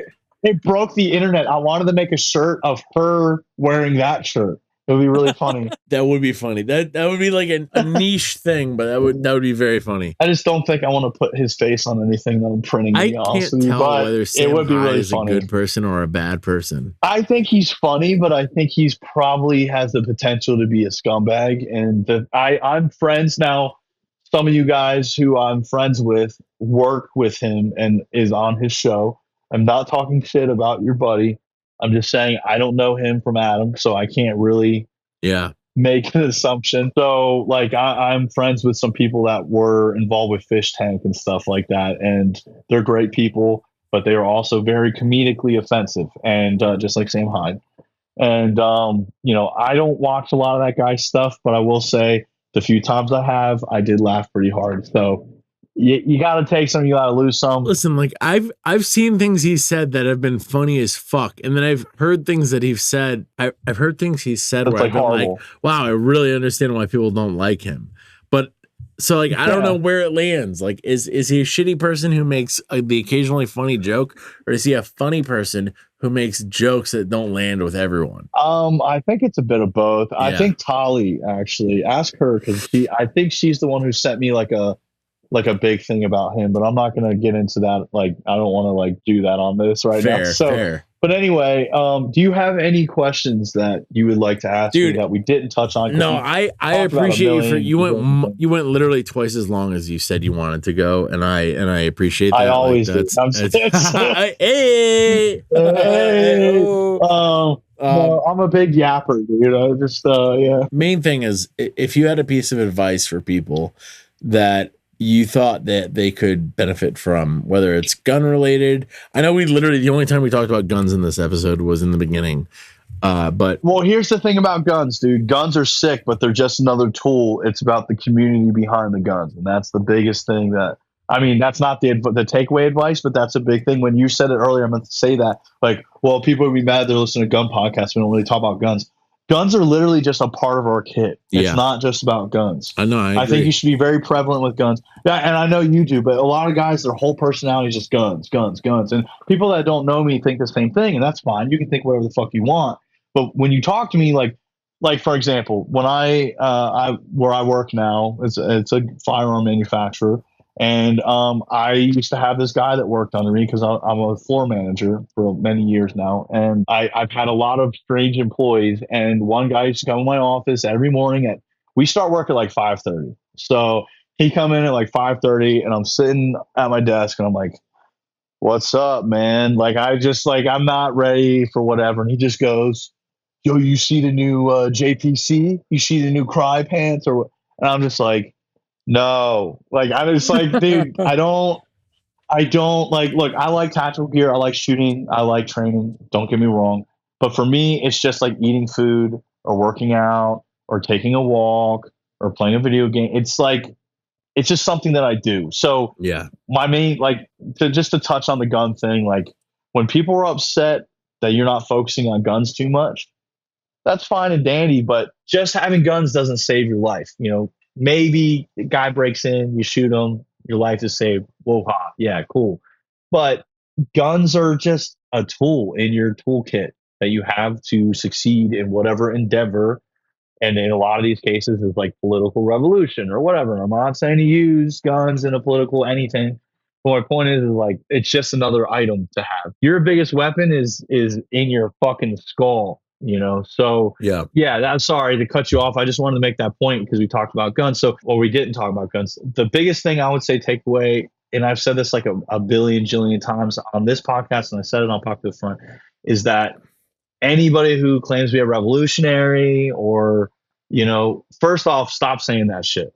You're not. And if you are, you'll be martyred, but that you'll know when you're martyred. You know what I mean? So Yeah. just don't, like, I'm not saying you can't be revolutionary in thought and your actions, but that's not my advice is to not say that. But my advice is that change starts with yourself. Get up a little earlier, learn how to cook, learn how to plant seeds, learn how to shoot, run, work on your cardio. It's like, I know it sounds so arbitrary. Fitness isn't everything, but if I'm depressed and I suffer from severe depression and I do 50 push-ups, almost literally my depression is like, what? Huh? Where'd it go? And like, I know that sounds really dumb, but the people that do listen to you that are into, they'll be like, yeah, he's right. Well, if you've got a problem with like your dopamine receptors that's causing depression and you're doing an activity that is proven to increase dopamine, it makes sense. Yeah. I mean, it's simple. It's not saying like everyone who has depression just needs to work out more, but everybody I know who has depression that got into the gym and has helped them tremendously. Yeah. And I'm not saying you have to go to fucking Planet Fitness for a pizza day and then work out with a bunch of people that make you uncomfortable. Yeah. That's not what I'm saying. The gym could be your literal house. I do most of my workouts at my house. Work out, but like, exactly. Yeah. If you're depressed and working out, you're probably in a better spot than somebody who's depressed and not working out. It's hard to be sad when you're ripped. I wouldn't know because I've never been ripped, but I'm sure, dude. Same. Dude, I'm literally here sweating saying, wow, I drank too much whiskey on this podcast. I hope I don't throw up while he's talking. And like, you're like, no, I'm good. I love having my own podcast. Well, no, dude. And I love Andrew. Fellowship. But yeah, no. Yeah. I wish he was here. No. I was going to say fellowship is super important. This is where the breakdown in communication, if we don't have that, this is how shit works. Yeah. You talk to each other. Be friendly with each other, dude. Talk to the fucking guy that you think is like, I don't know, that guy might be right wing. Talk to him. If he is, find out why. Like, talk to them. Yeah. You know? No, what you said earlier is like, listen, like, I'm not going to debate a Nazi. But somebody who is called a Nazi by somebody who has done 8 seconds of research on them is not necessarily a Nazi. There's a possibility they are. It's absolutely possible that they are. But just because somebody voted the way that you don't like doesn't necessarily mean that they're a garbage human being. And that's the thing that I want people to take away from this is like, you can change people's minds. You can change people's minds. There are people for every person who is like a diehard MAGA person who will never be changed until they die. There are a dozen or more people who just voted that way because that's their family member and that's their only exposure to politics. That's literally it, man. I just wish people and nuance. It's contextual and situational background to whatever's happening. So people are like, what the fuck is nuance? It's literally just context on the situation. And like for example, the nuance of your grandfather voted for Trump because of the inheritance tax. That is nuance right then and there. And there's just there's no ifs, ands, and buts about it. That's how most people live their lives. They can relate to something personally, and then they make a personal decision based on that feeling that they can relate to. And you can't take that away from anybody, whether you're right, whether you're left. Everybody operates through emotional being. And I've been saying this to a couple people lately, but emotion is like water and logic is like land. Do not forget while you are swimming why you are swimming. You cannot live in water, you must reach land or you will drown. And that's when people crash out and they're like, oh, I'm fucking blah, blah, like all these like lives of TikTok or whatever, filming people in their worst moments having a mental breakdown because they just found out their best friend got deported or something. But so they're screaming on the subway. Yeah. It's embarrassing. It's dehumanizing, but they also shouldn't be screaming on the subway. So like, just remember to not lose yourself in the water and make it back to land. So it's a super simple statement, but I think it makes plenty of sense. You can't just float with emotions, man. And that's my biggest issue with like Reddit leftists, right? Like it's just like, man, kill your grandparents if they voted for Trump. They're pieces of shit. And it's like, cool, you don't even know your parents like at all. And this is the thing, like, I know there's somebody listening to that right now who's saying like, no, that's not a real thing. People don't say that. They're absolutely for every fucking crazy person you see on the right who's saying deport all fucking brown people. There is a person on the left, and it's not saying they're the same, but there are people, individual people, who get echoed and amplified, who are just as fucking crazy on our side as there are on their side, and regardless of what you think that means. Bro. But like, dude, the tanky subreddits are crazy. Dude, I don't even know. I don't even know what a fucking tanky is at this point, because I've been corrected by very well-intentioned people like Tally who are, I don't know, best case scenario. I wouldn't call her a tanky because I love her.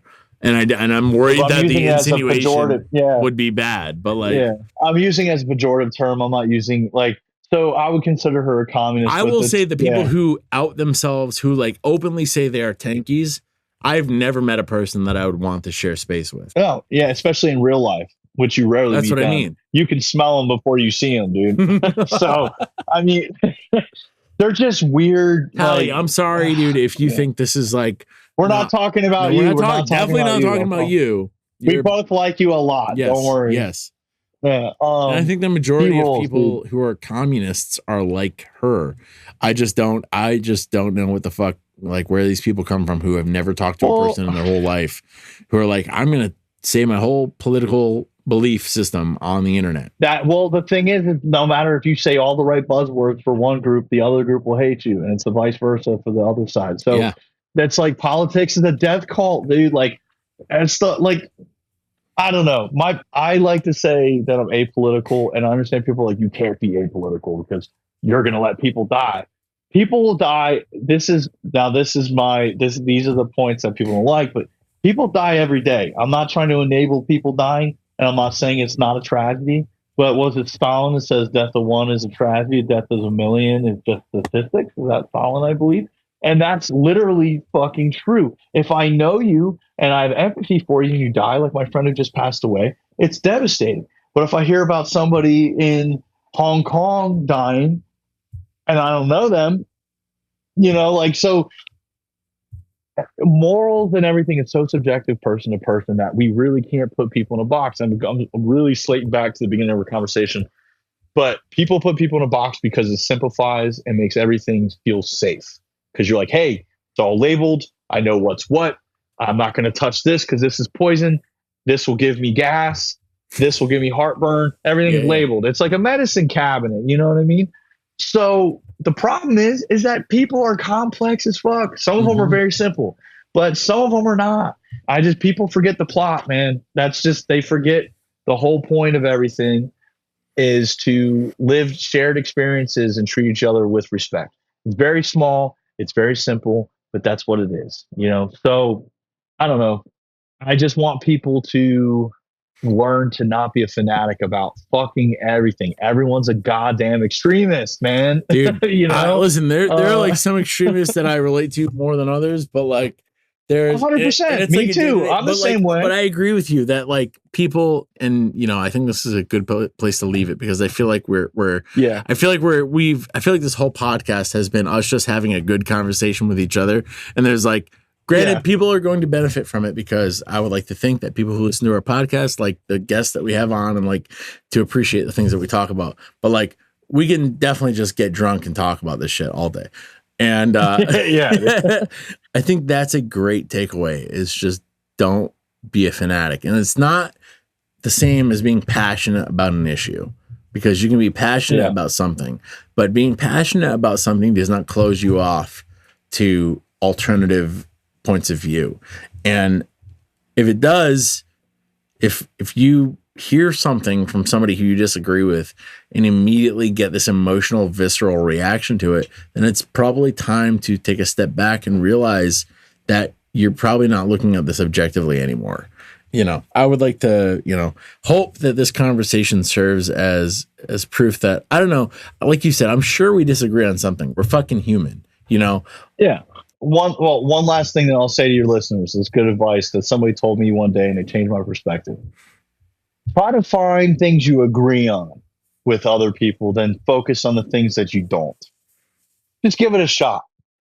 Yeah. Because we're all fucking human beings living through very similar experiences in the same places. Sure, I might not have a lot to relate to a guy from Djibouti or whatever, but I'm sure I can find something. But if you're from any similar background to me, you watch any of the same TV shows, any of the same movies, you have any of the same belief systems, whatever, we can find common ground and we can work together on whatever it is we need to accomplish. Yep. And that's the thing. People focus on the disagreements versus the agreements. And when you really take the time, I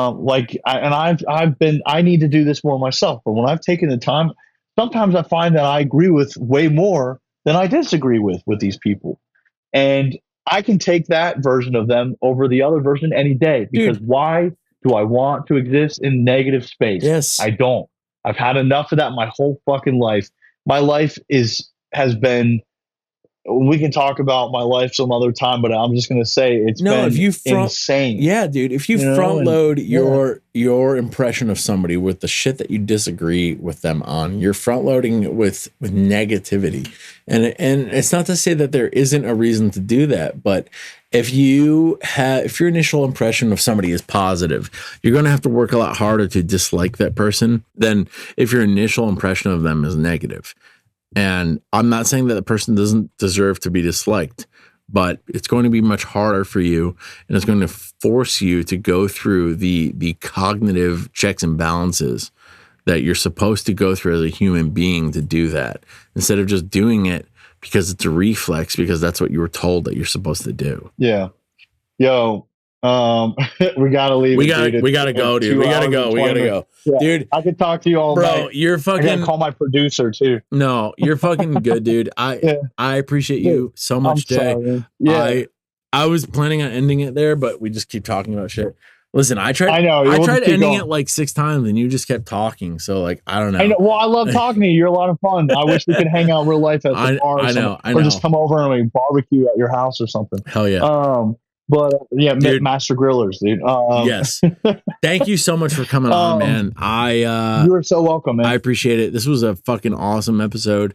I hope people are gonna be able to get past the fact that like I got way too drunk on the episode, but like I feel like we did well. It humanizes you, recovered. Man. Listen, we're good. Like, yeah, it humanizes me. I hope that the people listening to this have no problem humanizing me at this point, because I've definitely fucked up enough to show that I'm human. But I hope so. I love you guys. Thank you if you're listening to this right now, for listening, because it's we couldn't do this without you. Check out our Patreon if you like what we're doing. And do you want to plug your Instagram? I know you said it earlier. Yeah. So right now it's deactivated, but just keep checking if you're really that interested. I'll be back eventually. It's IcePick J, ICEPICK_JAY.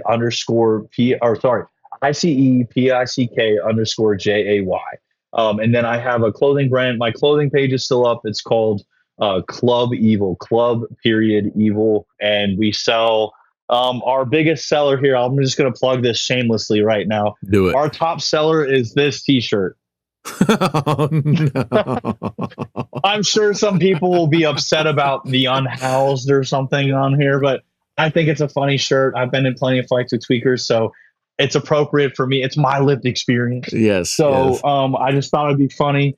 So yeah, if you want to reach out to me, my main page, Ice Pick J, is still deactivated. If you have a question, you want to buy a shirt or whatever, shoot me a DM and we'll make something work. I really appreciate you having me on, Jordan. It's been a pleasure. As always, when we talk, I always have a good time talking to you, but tonight was just a lot of fun and I got to cut loose a little bit and it wasn't too serious. I just really enjoyed it, dude. We should do it again sometime. Yeah, likewise, dude. This was a lot of fun. I feel like it was a long time coming, and I'm glad it finally happened. It was me too, man. Yeah, good shit, man. I can't say enough good about it. I wish we could just hang out more, but I'll send you letters or something like that. Yeah. Well, we could just do this for fun and not record it and have drinks on camera sometimes. Yeah, exactly. Just discuss stuff. I mean, it's a breakdown in communication. It'd be great. You know what I mean? Yeah, for sure, dude. So obviously we're done, right? Are you going to cut this? Yeah, that's fine. Matthew, cut it from now on.